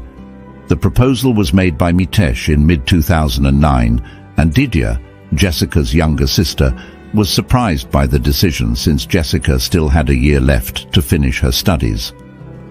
Discussing this with her sister, Jessica let her know that both Mitesh and his parents insisted on marriage. In any case, Jessica was convinced that she had finally found her husband, with whom she would live her long-awaited fairy tale. Jessica couldn't wait to become the loyal wife of Mitesh, whom she idealized almost to the extreme.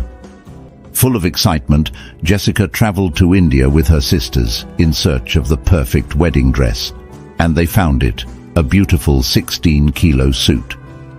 That summer of 2019, the couple had a lovely traditional wedding with 400 guests, including relatives and friends. The fairy tale began to break a year after they were married. Jessica told Didia and Minal that she felt rejected by Mitesh, which was paradoxical after having pursued her so much. At the same time that he seemed to despise her, Mitesh became controlling towards her. In February 2010, Jessica's grandfather fell ill. Perhaps because she was the firstborn, Jessica and her grandfather had always had a very close relationship. It was to be expected that she needed to be by his side in such a difficult moment, but her husband's opinion was different.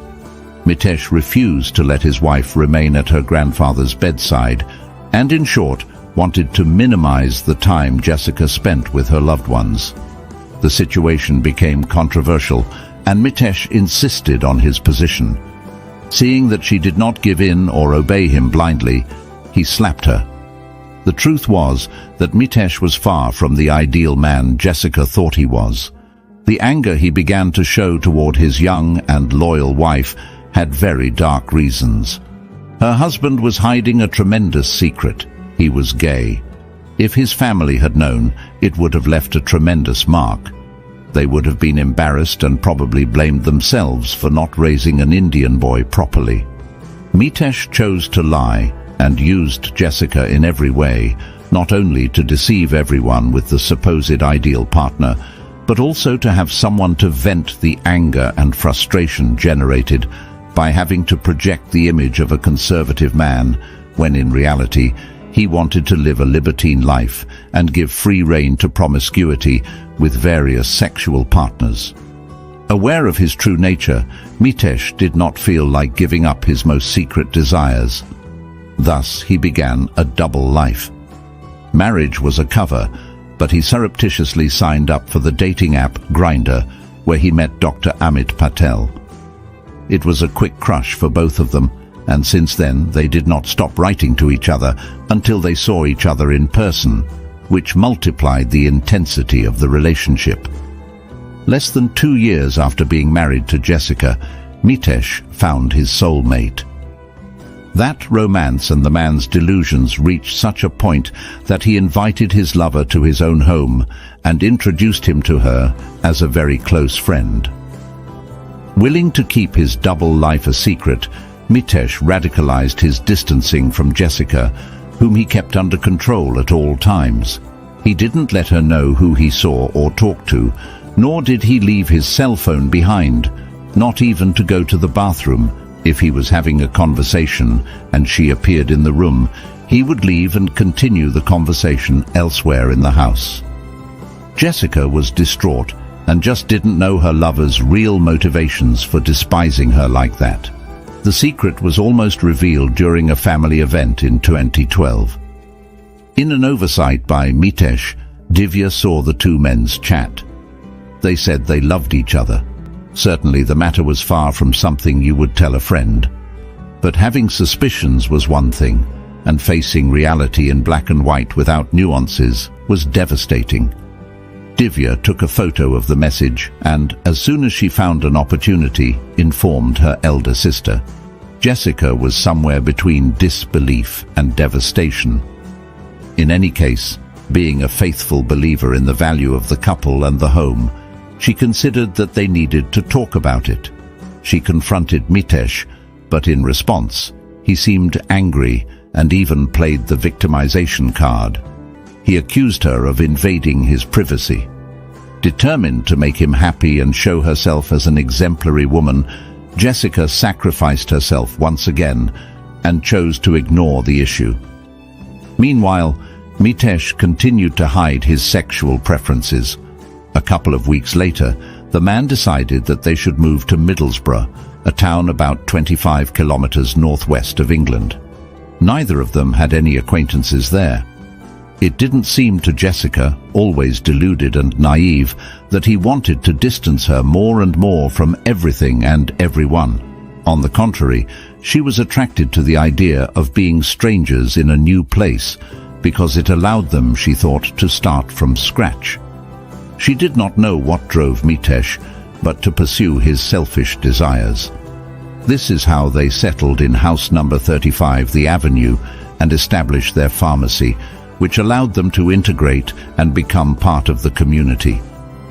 Unexpectedly, Mitesh proposed the need to conceive a child, and although Jessica's romantic ideal included offspring and giving her husband the gift of being a father, she questioned whether this was the ideal time, given the recentness of the suspicious conversation with Mitesh. For her, there was no negotiation possible on that issue. Denying him a child was something he would not forgive her for. He insisted on his honesty with her, and that she was his only love. However, they bitterly discovered that they had fertility problems. They agreed to go for in vitro fertilization at a clinic in Darlington, but Mitesh had a macabre plan that did not include his wife. His real intention was to raise the child with Amit. In this regard, he wrote to Amit and told him about the idea of IVF. The lover told him to do it because, in any case, the procedure might never work. Mitesh asked Amit if he would love the baby as his own if the IVF was successful, to which Amit replied that he would, as long as no one else was involved. Neither of them had the slightest consideration for Jessica, not even in their thoughts. In 2016, Amit emigrated to Australia. However, that was not the end of the romance with Mitesh, who began to fantasize about having a new life together there. He was arrogant enough to believe that it could come true. Mitesh became even more demanding of Jessica, especially regarding everything related to fertility treatment. After each failed attempt, she was unable to go through the same thing again. It was too painful. Not only that, the procedure was compounded by pressure from Mitesh and her feeling of not being enough for him. As a result, she experienced high levels of anxiety and frequent panic attacks. The high cost of the treatment also caused arguments between the couple. As if that were not enough, the same treatment with an overwhelming amount of hormones increased Jessica's chance of developing breast cancer in the future. In 2017, forced by her manipulative husband, she had gone through a total of 3 rounds of such a nightmare. But the more she tried to please him, the more indifferent Mitesh became. The use of dating websites and applications had already become a habit for him, and his infidelity was not limited to the clandestine romance with Amit. By 2018, the relationship between him and his wife was considerably strained. In March, while Jessica struggled with IVF, Mitesh spent his time researching on the internet how to kill her. His twisted searches included how to strangle someone, the effects of strangulation, and how long it took for a person to die from strangulation. He also investigated how to kill a person using legal drugs and, as a backup plan in case all that failed, how to hire a hitman on the web. Assuming that there would be no trace left, he deleted each search after conducting it. The next and no less important step would be to claim the $1 million insurance for Jessica's death, a total of $2.5 million that he planned to use to complete his plan and go to Australia. Unexpected news came in May. The 4th round of fertility treatment had produced 3 embryos. 4 days later, a happy Jessica visited her family to tell them that her dream had come true and they had managed to freeze the embryos. As for Mitesh, he moved further and further away from reality to escape from his hated marriage and job. In an almost frantic manner, he continued to use online dating applications to arrange fleeting meetings with other men. It was his particular way of passing the time while he achieved his main objective. He called Amit and informed him of the good news. They had frozen embryos. On May 14th, Jessica was working late at the pharmacy and took the afternoon off. A few minutes after 7 p.m., she arrived home. The security camera at the location managed to record it. Mitesh jumped on his wife just as he had planned. He suffocated his 34-year-old wife with a plastic supermarket bag. Jessica tried to defend herself from her oppressor, but 20 minutes later, the damage was done. Jessica wasn't breathing. Then the murderer tied her hands and feet with duct tape, went back and forth disordering the house to make it look like an attack by an intruder. A little before 8 p.m., Mitesh left and went to the pizzeria, where he was a regular customer, and briefly chatted with the dispatcher, which would serve as an alibi. He then headed to the pharmacy in search of his laptop. One of the employees noticed 3 scratches on his neck. Everyone also found it striking that he was passing through the warehouse at that moment, something that was not common at that time. Another employee was surprised because Mitesh did not shake his hand when greeting him, a gesture they exchanged every time they met. At 8:20 p.m., he was back at the crime scene, where he disconnected the CCTV camera and immediately contacted emergency services. The call was a spectacular display of Mitesh's level of perversion. Between sobs and pretending he was shocked by the event, he explained to the operator how he discovered his wife without vital signs, passing it off as a failed assault on his property. He was not kind enough to inform Jessica's family about what he found out until the next morning. Paramedics pronounced her dead. When the police arrived, they found Jessica tied up and lying on the floor, her face covered with tape. The incident quickly became news.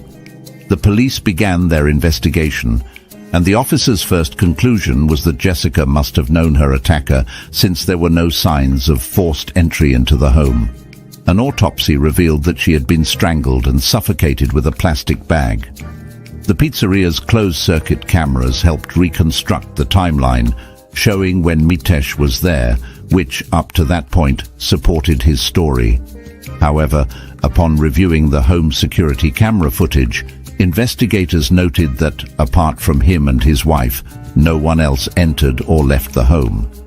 Furthermore, if the attacker had been a stranger, he would most likely have removed the tape and taken it with him without leaving a trace. There was another detail to consider. When they heard Mitesh's call to 911, they noticed a certain tone of falsehood in his voice, especially as he progressed in his story, something similar to when someone realizes the dimension of their actions. Mitesh immediately became the prime suspect. As if that were not enough, a suitcase full of clothes was found inside the closet of the master bedroom. Investigations at the pharmacy showed that the warehouse safe contained a large amount of gold and silver jewelry, as well as coins, gold watches, gold bars, and precious stones. Syringes containing insulin were found in Mitesh's laptop bag. In the same warehouse, an adhesive tape was taken for laboratory analysis. Police believed Jessica was already dead when he went out to get the computer from the pharmacy and was seen by all the employees. On Wednesday morning, Mitesh approached Jessica's family home. In another attempt to hide his perfect crime, the man made quite a scene.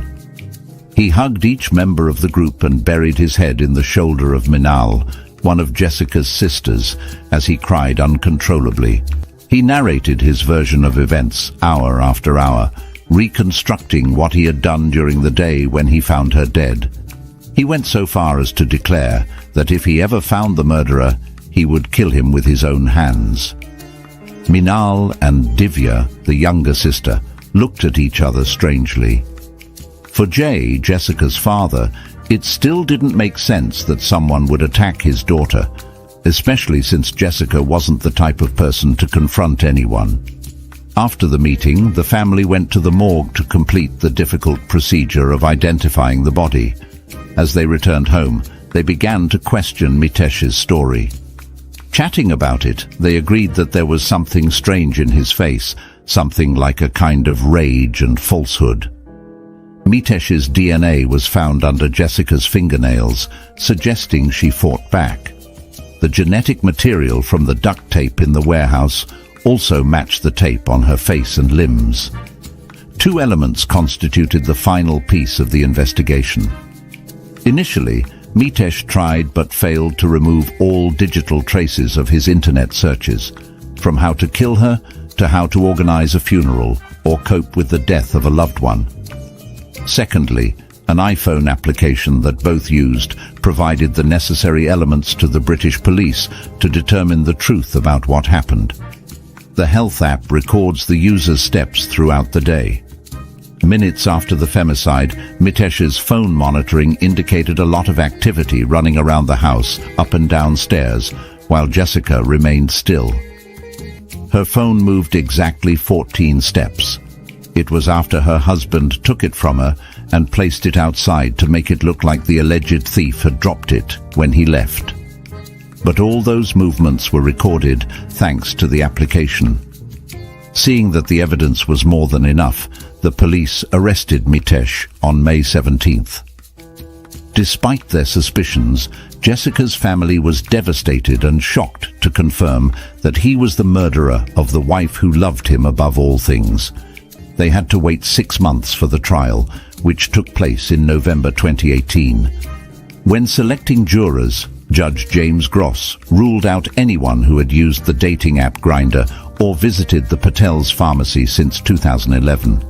It was during the judicial process that the family learned of Mitesh's infidelities and his 8-year affair with Amit, revealing that their marriage was nothing more than a cover to hide his homosexuality. Messages between the two men were read in court. Faced with evidence of his extensive web of lies, frenetic use of dating apps, and multiple sexual encounters with other men, Mitesh said he couldn't explain how he felt, terrified of being exposed as a gay Asian man, which would disappoint Jessica and everyone around him. However, he insisted on his innocence. Pharmacy colleagues testified about Mitesh's violence toward his wife, whom he frequently abused. The judge also revealed a conversation between the spouses in which she refused to continue with in vitro fertilization. It took just 2 hours and 15 minutes for the jury at Teesside Crown Court to reach a decision, and on Tuesday, November 4, 2018, they returned a unanimous verdict of guilty. Mitesh was later sentenced to life imprisonment. A statement written by Jay was read to the court by Gayatri, one of Jessica's cousins. In his statement, the devastated father said that he felt he had failed by not being able to protect Jessica. His desolation was even greater because, in a way, he had disappointed the trust his wife Harsha placed in him. The longest statement came from the youngest members of Jessica's family, including her 2 sisters, 3 cousins, and 2 of her partners. It was read by Jessica's younger sister, Divya. She pointed out that Mitesh had deceived them all, making them believe he was part of the family, but in reality, he was a cheater, a liar, a fantasist, and above all, a murderer. With his lies, he camouflaged his evil, and as they later learned, he had planned this sinisterly for years. The outraged expose echoed the family's view of Mitesh as a failed man who, if that were not enough, showed not a hint of remorse or emotion, and even denied Jessica the dignity of resting in peace by refusing to admit his guilt. Although everyone, like Jay, carried the guilt of not having been able to help her when she needed it, the family had the consolation of having been part of Jessica's life, a fantastic woman and human being. And that's the end of today's criminal story. I'd love to hear your thoughts, so please leave a comment below showing respect for the victim and her family. A story that happened in Hollywood, a high school English teacher who taught for 28 years, then devoted himself to real estate at the age of 52 and had traveled to more than 90 countries by the age of 82. His life was fruitful with a successful career, but he never married. That's because he had a peculiar affection for male criminals, which led to his tragic death at home. So, what happened that year? Hello, welcome to the Crime Documentary Files channel. Let's go back to 2014 and walk you through the case. Hollywood is located in the northwest of Los Angeles, California, on the west coast of the United States.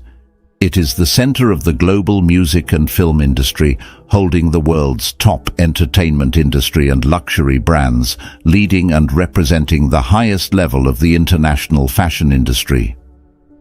Numerous film industry titans gather here, and the Academy Awards ceremony is held here every year. Nowadays, the word Hollywood has become a symbol of the American film industry and the people who work within it. Harry Major, a former English teacher at Hollywood High School, was responsible and disciplined throughout his 28-year career.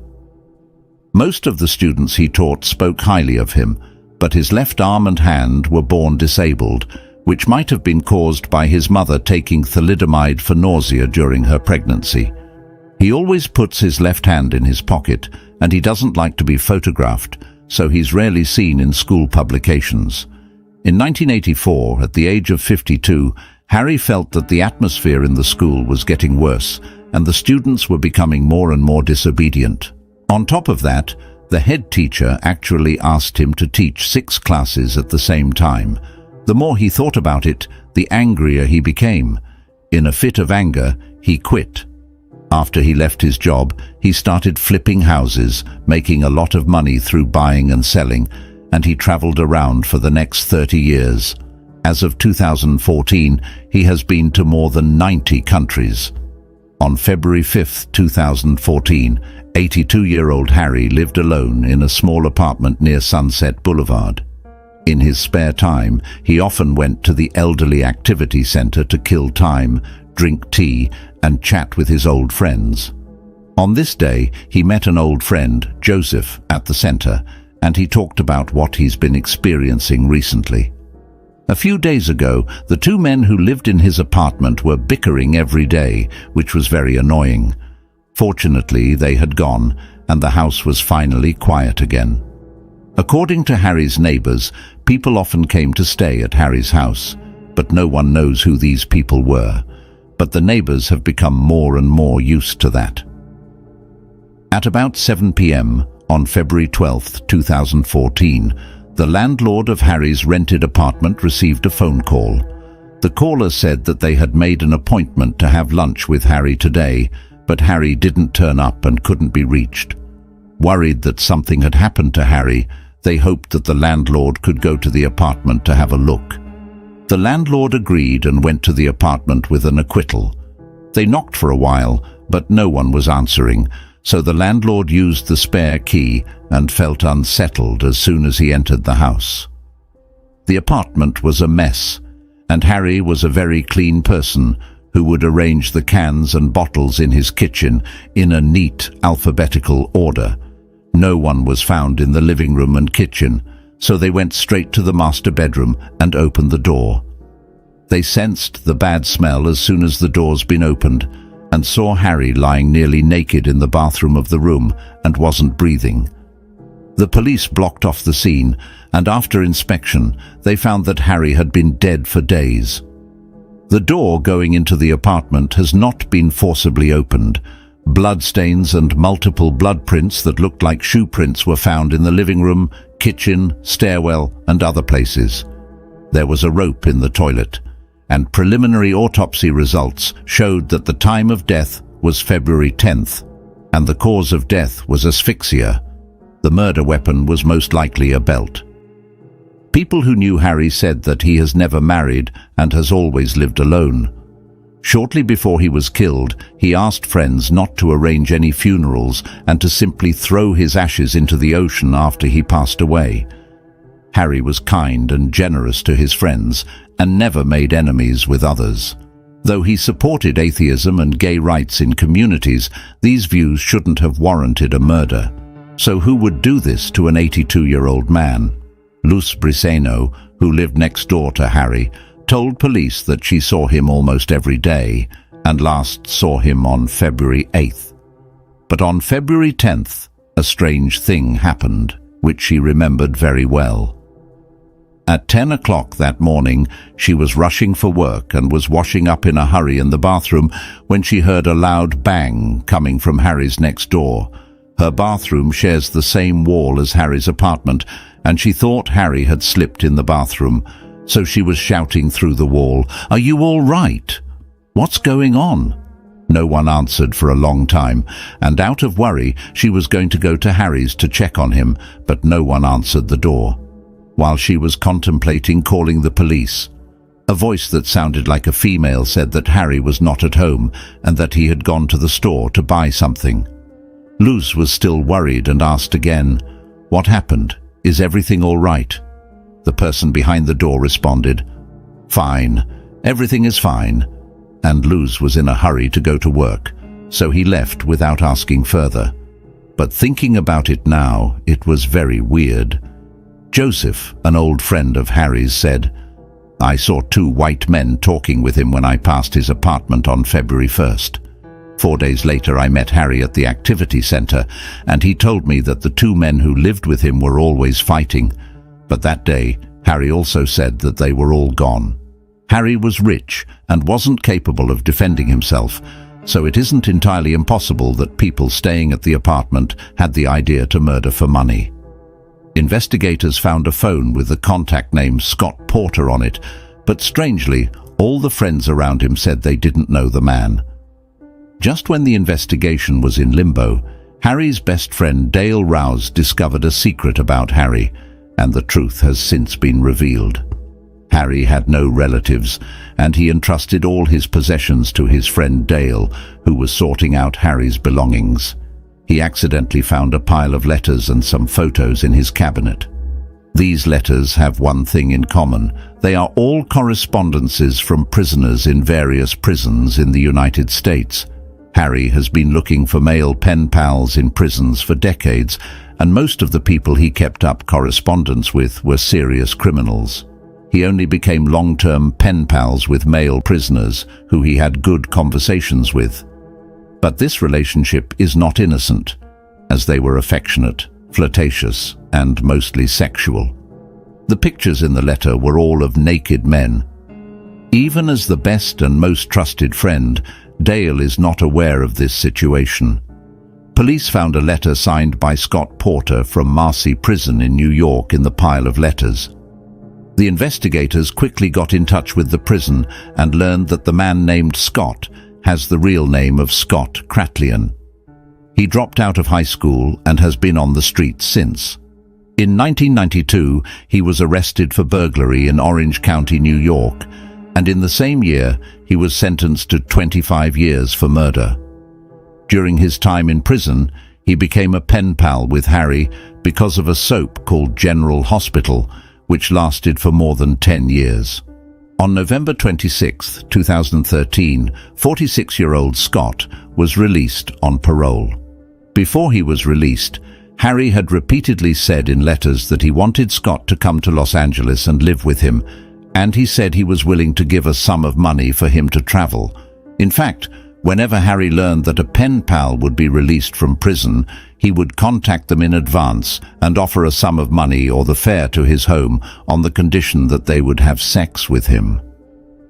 Many prisoners would choose to live in his home for a period of time after they are released from prison, because many of them are felons who have been in prison for decades. When they've just been released from prison, they are already quite old and may not adapt to society very well, or they have nowhere to go. Facing these challenges, a lot of them were willing to exchange sex for some money. Even though some of the prisoners were not gay, the police initially suspected that Harry had been killed by taking the felons who had just been released from prison to his home again and again, not only providing food and accommodation, but giving them pocket money so generously, which may have triggered the greed of some of them. Neighbor Rios also said that Harry often had some strange visitors who looked like criminals. One of them often came in the middle of the night, and he was drunk every time. This surveillance video shows two white men in the parking lot downstairs of the apartment just a few days before the crime, which were the two men Joseph saw. One of them was Scott, and the other is James DiRocco. James was easier to find, as he was taken into custody after leaving Nevada in violation of his parole. James, 54, served 17 years in a Nevada prison for robbing a store. During his imprisonment, he saw an advertisement from Harry to find a same-sex pen pal, and they kept correspondence for more than 10 years. The first time he talked to Harry after he was released from prison was in 2009. James said, "Harry was very generous to me. He would tell every prisoner who came to his house that if he wanted food and shelter, he had to have sex with him. Harry also did what he could to help those who have been in prison like me. For example, he wanted Scott to go to college and was even willing to pay for it." When the police officer asked James if he knew where Scott was, James said angrily, "In January 2014, I came to Harry's apartment in Hollywood to stay for a while. At the end of the month, Scott, who had just come out of prison, also came, and Scott and I really couldn't get along. Scott was at Harry's when I left, and I don't know where he went after that." James went on to say, "We often argued about really trivial things, and Scott always said that the sound of me playing poker with Harry affected his sleep, and that I liked to raid the fridge and keep him hungry, but he played poker with Harry a lot more than I did. Not only did he borrow money from Harry, he also stole from him. We had a big fight about it, and he said I was spying on him. I was so angry that I called him a fat gay, and he grabbed me by the neck and put me against the wall, and he shouted and threatened me, saying that he was a murderer. Don't I know that he can kill me? Every night after this, I would sleep with a chair at the door in case Scott came in the middle of the night to retaliate." Early in the morning of February 5th, I asked Harry to drive me to the station so I could go home. When I left, I repeatedly told Harry that Scott was dangerous and to be careful of him. But at that time, Harry just replied lightly, saying I didn't need to worry about that. Back in Nevada, Harry and I were calling almost everyone, but he stopped responding 3 days later. It was verified that James never returned to Hollywood after leaving Harry, so his suspicion was ruled out. Scott, who left New York City in violation of his parole, is still missing, and the police have listed him as an important suspect. The Los Angeles Police Department and the FBI formed a task force to track Scott's whereabouts. The police found that after Harry's murder, his credit card had been used many times. The police soon found the person who stole the credit card, and the person was Scott. According to Harry's friends, Harry was really smart, and although he was rich, he lived frugally and planned well financially. No matter how generous he was, there was no way that he would give away his credit card for Scott to use frivolously. On February 18th, 2014, 8 days after Harry was killed, Scott was arrested by the task force at a mental hospital north of Los Angeles. He said during trial that around the end of January, he arrived in Los Angeles at Harry's invitation and was really excited that he would finally meet his pen pal of more than a decade in real life. But the reality was very different from what he expected. He found that Harry was completely different from what he had imagined. Although Harry had never said his age, he always thought that he should be around 60 years old, but he was 82 years old, more than 30 years older than Scott. There was also another man living in Harry's home, and it turned out that he was not the one for Harry. The huge gap between his expectations and reality left him feeling resentful. Scott also said he was diagnosed with borderline personality disorder while in prison. This condition is classified by the Diagnostic and Statistical Manual of Mental Disorders as a personality disorder and requires the patient to take medication regularly. This time in Los Angeles, he had not taken medicine for several days, and he was worried that he would get sick. So after James left, he went to the mental hospital by car and took the initiative to tell the doctor about his illness. After 2 days in the hospital, he returned to Harry's. On February 9th, he said he wanted to talk about him choking James and stealing money, but they ended up having a big argument. The next day, around 11 a.m. on February 10th, he left Harry's house with his luggage, and Harry gave him a bit of money. The CCTV footage downstairs also showed that Scott did carry a rucksack and leave the apartment at about the same time that day.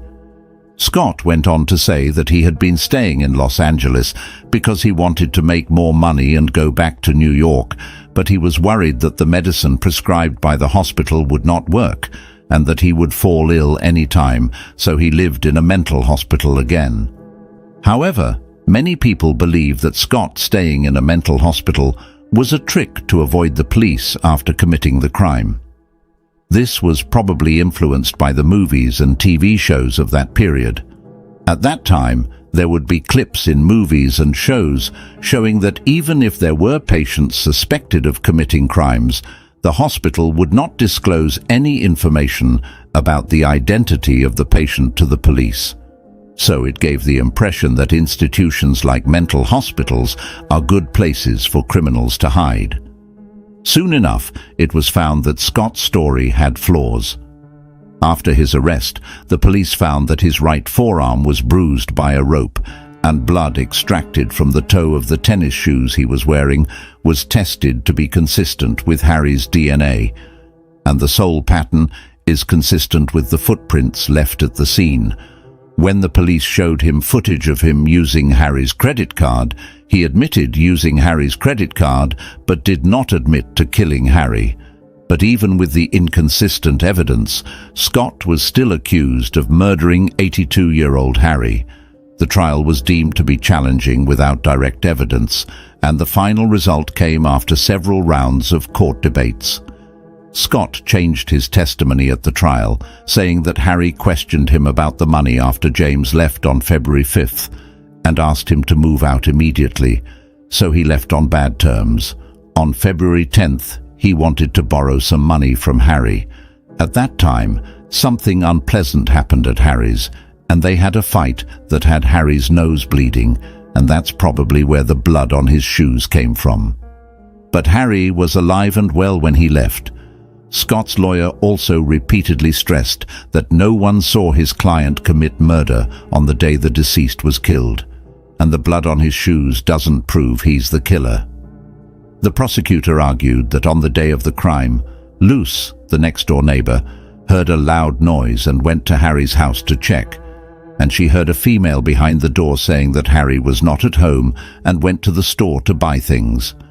But through checking the CCTV footage from around the apartment, it showed that Harry did not go out at all on that day, and he hasn't been seen since that day, so there's no doubt that the loud noise was made by the murderer.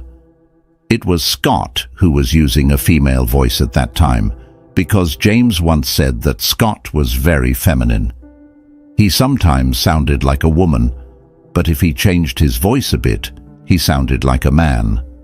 After Harry was killed, he took Harry's credit card and had a fight with the cashier when he was at a 7-Eleven. This video shows that his voice is very high-pitched when he's arguing.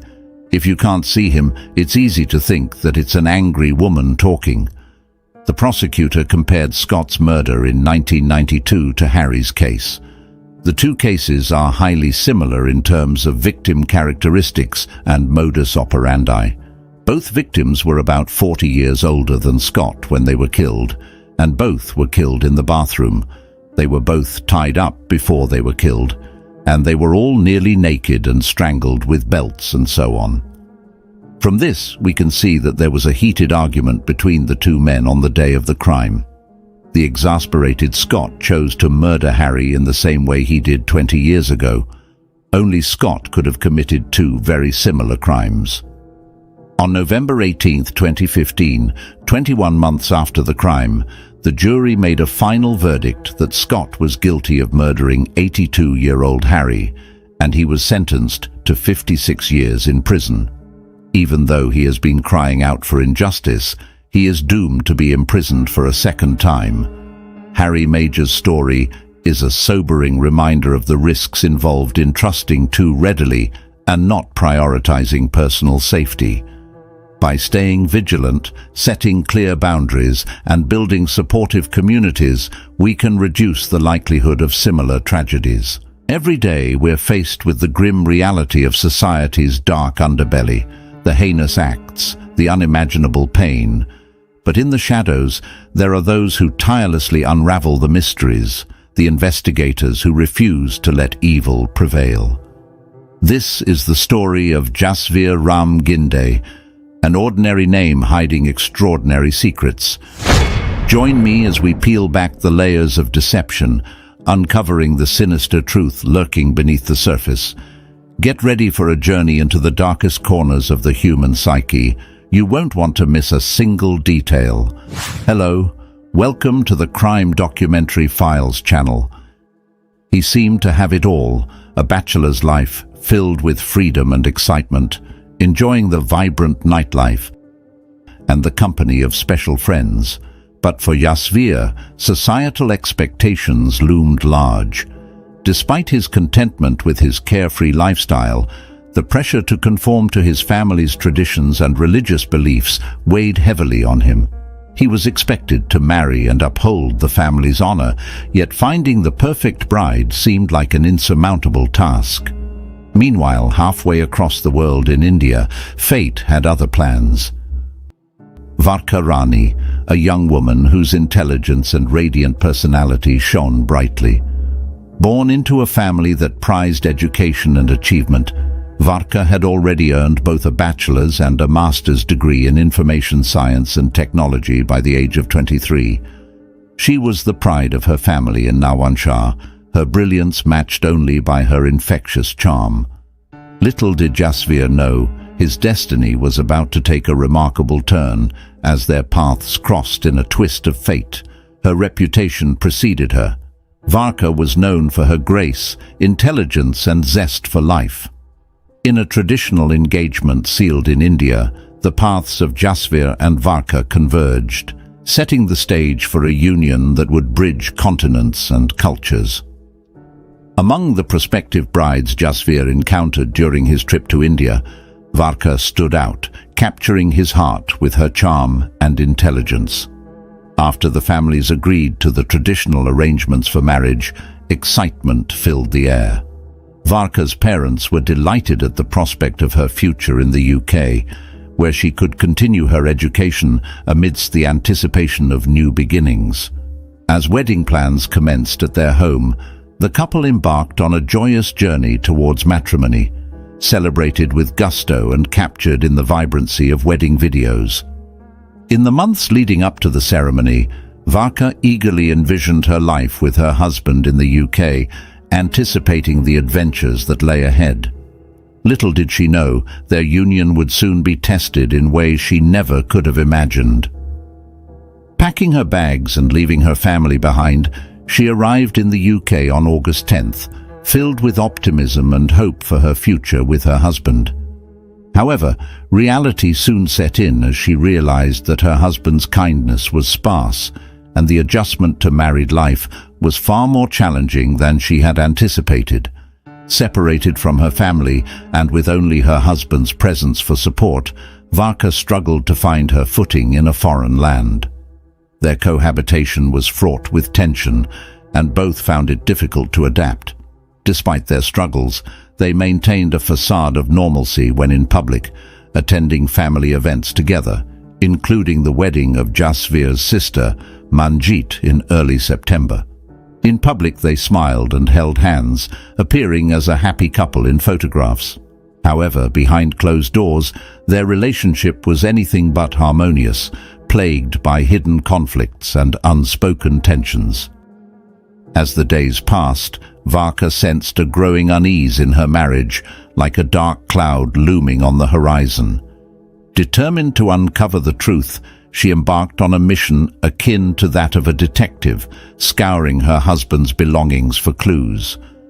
What she discovered in Jasvir's electronic devices was nothing short of a bombshell, shattering her happiness in an instant. Confronting her husband with trembling resolve, Varka laid bare the devastating truth. She had unearthed evidence of his homosexuality.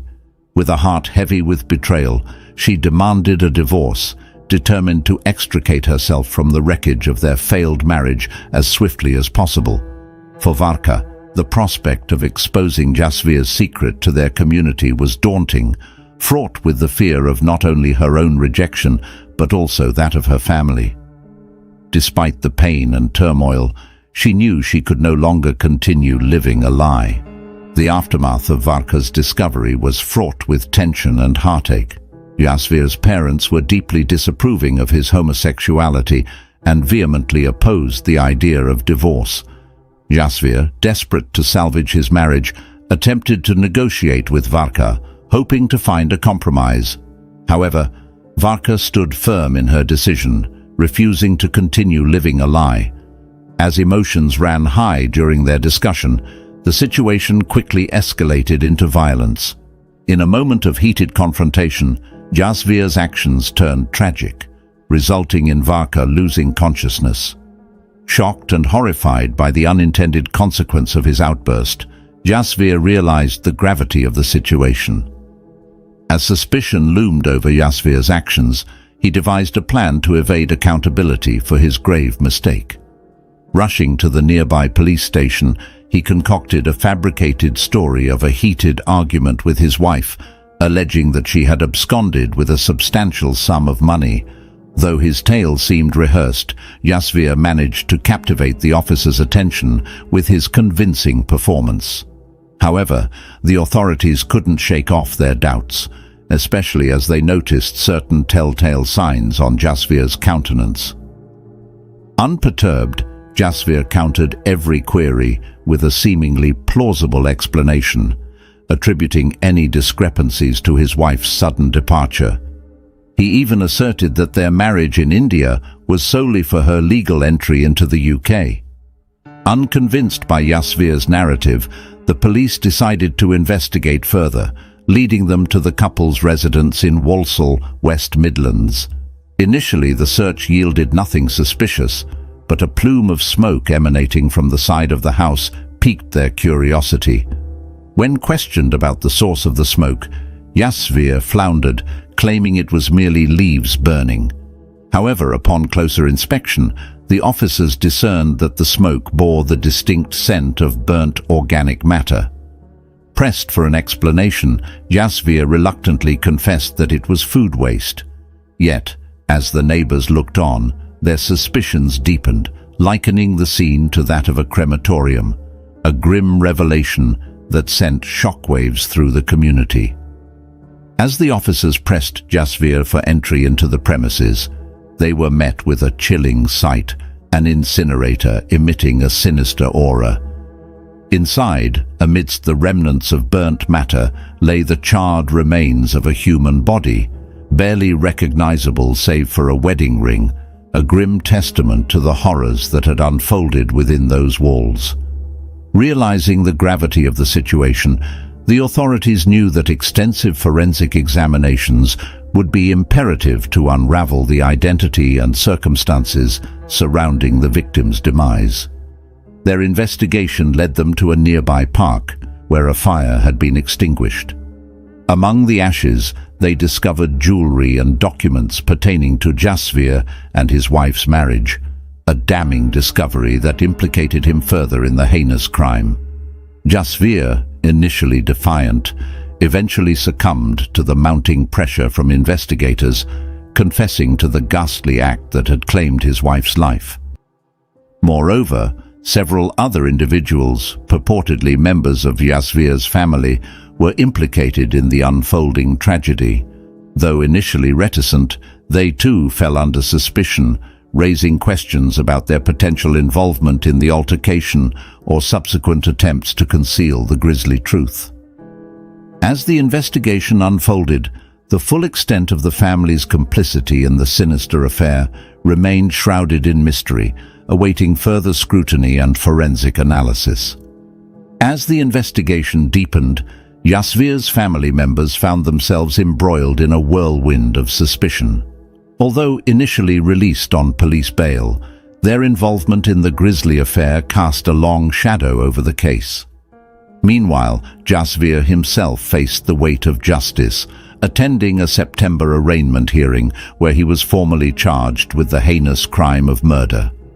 Despite the gravity of the accusations, Jasvir maintained a stoic silence, offering only his name and address before the magistrate's court.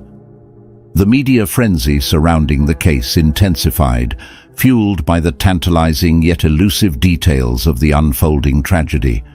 With the victim's identity yet to be formally confirmed and forensic tests still underway, the investigation remained shrouded in uncertainty.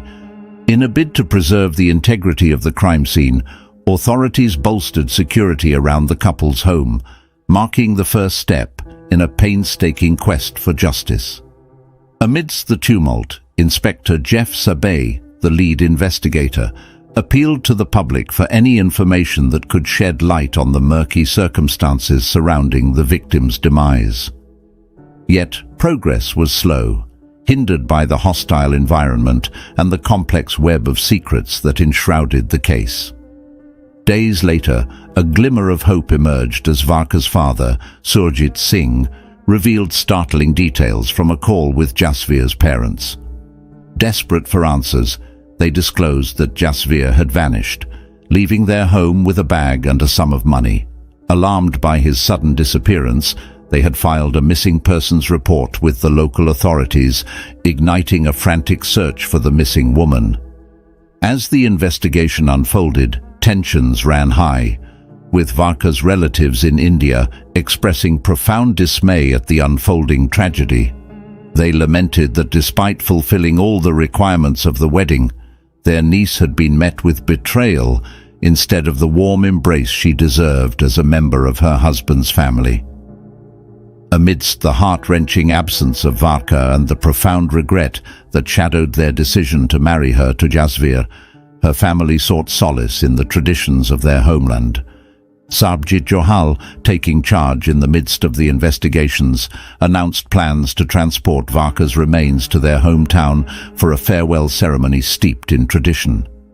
It was a gesture of respect and closure, allowing loved ones to gather and bid their final farewells in the presence of those who truly cherished her. Yet the veil of secrecy shrouding the investigation remained impenetrable, with police forces maintaining a tight-lipped stance to safeguard the integrity of the legal process. Behind closed doors, crucial details emerged, shedding light on the definitive identification of Varka's remains. A sample provided by her father yielded a perfect match, providing the vital evidence needed to formally accuse Jasvir of the heinous crime. The police's suspicions deepened, hinting at premeditation on Jasvir's part. They delved into the purchase and installation of a mini-oven or incinerator in the couple's garden, a chilling revelation that underscored the sinister nature of the crime. It was a macabre setup, orchestrated by Jasvir himself shortly before Varka's arrival, laying the groundwork for the grisly events that would unfold. As investigators pieced together the timeline of the fateful night, a haunting hypothesis emerged. They speculated that Jasvir, in a fit of rage, had strangled Varka with the metal tube of a vacuum cleaner before dousing her body with gasoline and consigning her to the flames of the incinerator. It was a chilling sequence of events, painting a harrowing picture of the darkness that lurked within the confines of their seemingly ordinary home. As the trial unfolded, every hidden piece of evidence came to light, painting a damning portrait of Jasvir's actions. With a mountain of evidence amassed against him, the prosecution pushed for the suspect's indictment. In March of this year, the formal legal proceedings against Jasvir commenced, unfolding over 3 intense weeks at the Wolverhampton Crown Court. The courtroom became a stage for the defense and prosecution to present their cases, with witnesses and experts shedding light on the harrowing events that transpired. Amidst the proceedings, a psychological profile of the accused emerged, offering a glimpse into the inner turmoil that plagued Jasvir's life.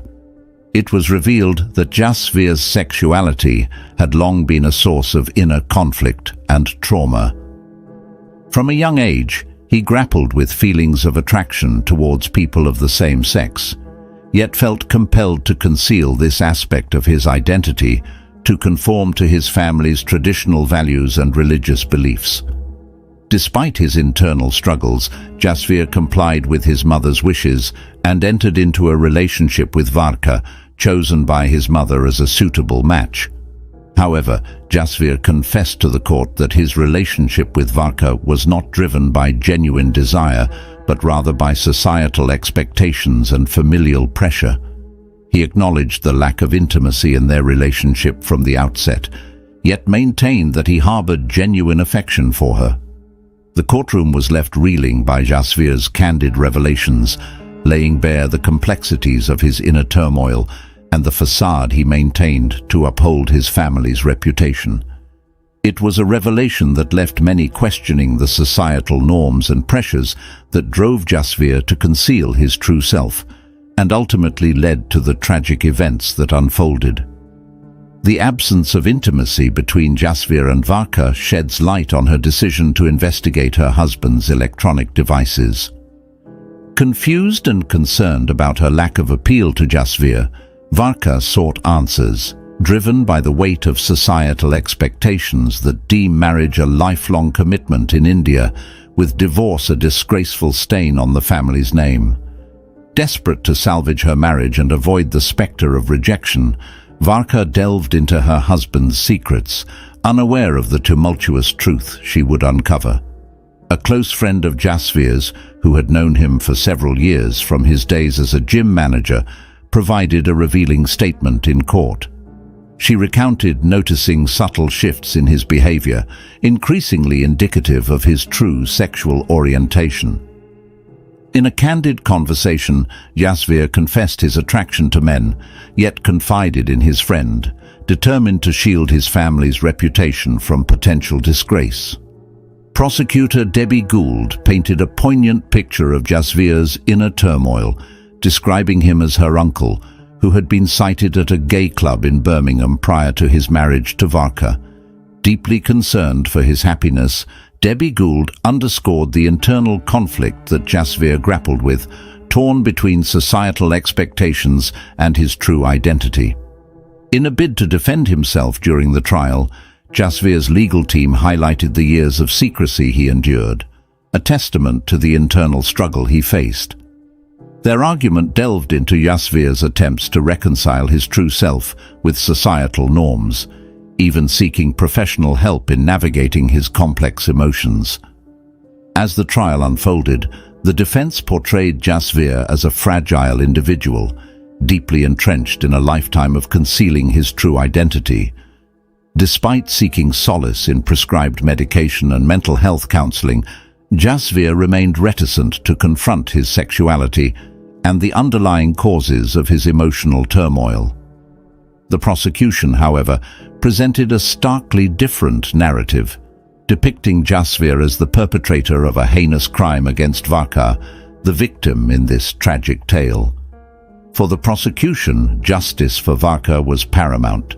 She had been deceived into a fraudulent marriage, only to meet a tragic end at the hands of the very man sworn to protect her. The courtroom reverberated with the weight of her loss, as the prosecution sought to hold Jasvir accountable for his actions. During initial police interrogations, Jasvir adamantly denied any involvement in his wife's death, attributing his distress to the traumatic events that transpired. However, as the trial progressed, Jasvir's defense admitted that his initial denials were rooted in an inability to confront the harrowing truth. that he had taken Varka's life.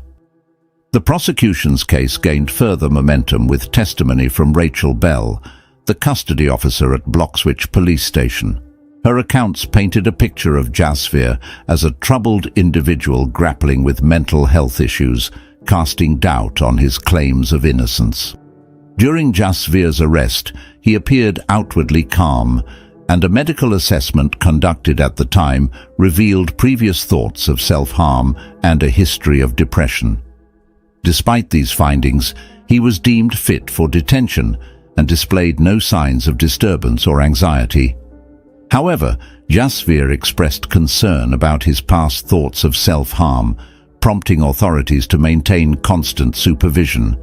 In court, Jasvir recounted the sequence of events leading to Varka's death. He claimed that Varka discovered his homosexuality and threatened to publicly disclose it to their family and friends. In a heated confrontation, Varka accused him of infidelity and attacked him in the bedroom, leading to a struggle that culminated in her falling to the ground. Jasvir asserted that in the chaos of the moment, he unintentionally used a metal pole to silence her, unaware that it would result in her death. Panicked by the tragic outcome, he dragged her body to the courtyard and attempted to conceal the evidence. Despite Jasvir's account, the prosecution remained skeptical, questioning the credibility of his narrative and highlighting inconsistencies in his testimony. As the trial unfolded, the truth behind Varka's untimely demise became increasingly obscured by conflicting accounts and unresolved questions surrounding Jasvir's actions. Jasvir's account of events shifted blame onto Varka, alleging that she had stolen money from him and fled, prompting him to report her missing to the police along with his uncle. However, evidence presented at the trial contradicted Jasvir's claims. Witnesses, including neighbors and passers-by near the couple's residence, reported seeing a stranger on the premises around the time of Varka's disappearance. Investigators also uncovered damning evidence suggesting premeditation on Jasvir's part. The discovery of internet searches related to backyard incineration shortly after Varka moved in with him raised suspicions of foul play. Additionally, CCTV footage from a nearby service station captured Jasvir purchasing gasoline, which was later used to dispose of Varka's body. Forensic analysis further incriminated Jasvir, as DNA matching Varka's profile was found on a metal tube and hammer at the scene. Despite overwhelming evidence, Jasvir only admitted guilt to involuntary manslaughter and perverting the course of justice. He vehemently denied any premeditated intent to take his wife's life, leading to a contentious trial and eventual conviction.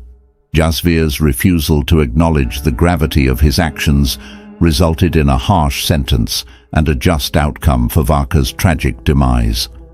The trial of Jasvir was a moment of reckoning for the accused, as the prosecution painted a damning picture of his actions.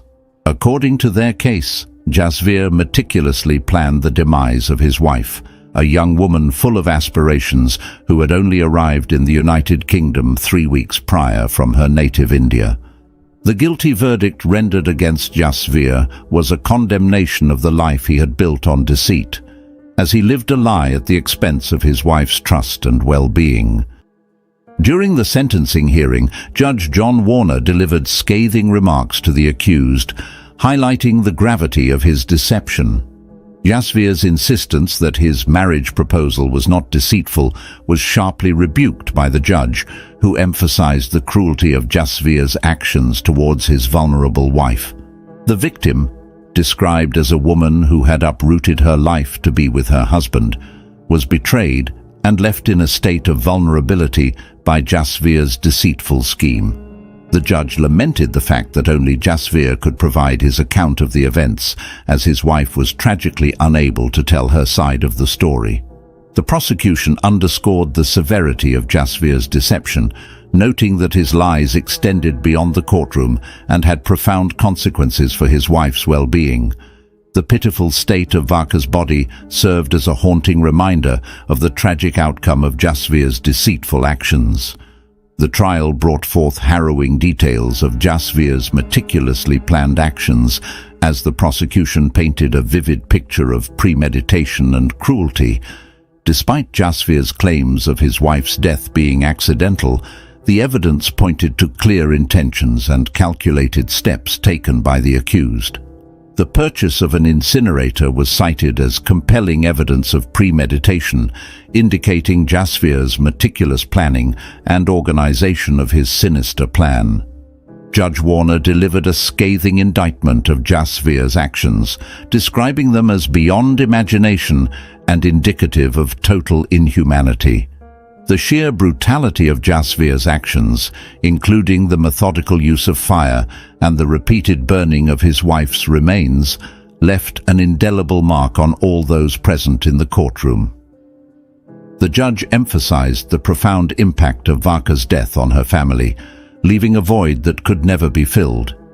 In light of the overwhelming evidence and the gravity of Jasvir's crimes, the judge sentenced him to life imprisonment with a minimum term of 21 years before being eligible for conditional release. This stern sentence served as a stark reminder of the severity of Jasvir's actions and the irreversible loss inflicted upon his innocent victim and her grieving family. As the court handed down its verdict, the impact of Varka's tragic death reverberated throughout her family. Her mother, Kashmir, expressed profound devastation, emphasizing that no sentence could ever bring her daughter back. Reflecting on their hopes for Varka's bright future in the UK, Kashmir lamented that they never imagined she would be handed over to someone so callous and cruel. With Jasvir now sentenced to spend the next 21 years behind bars, Kashmir acknowledged the long road ahead for her family's healing process. She mourned the irreparable loss of her daughter and wished Jasvir had never taken her away from their home in India. As we conclude today's investigation, we invite you, our dear audience, to share your thoughts and opinions on this case. Your feedback is invaluable to us, but please remember to do so with the utmost respect for the victim and all those affected. Don't forget to like, subscribe, and share this video series with others who may find it informative. Until the next criminal investigation, goodbye.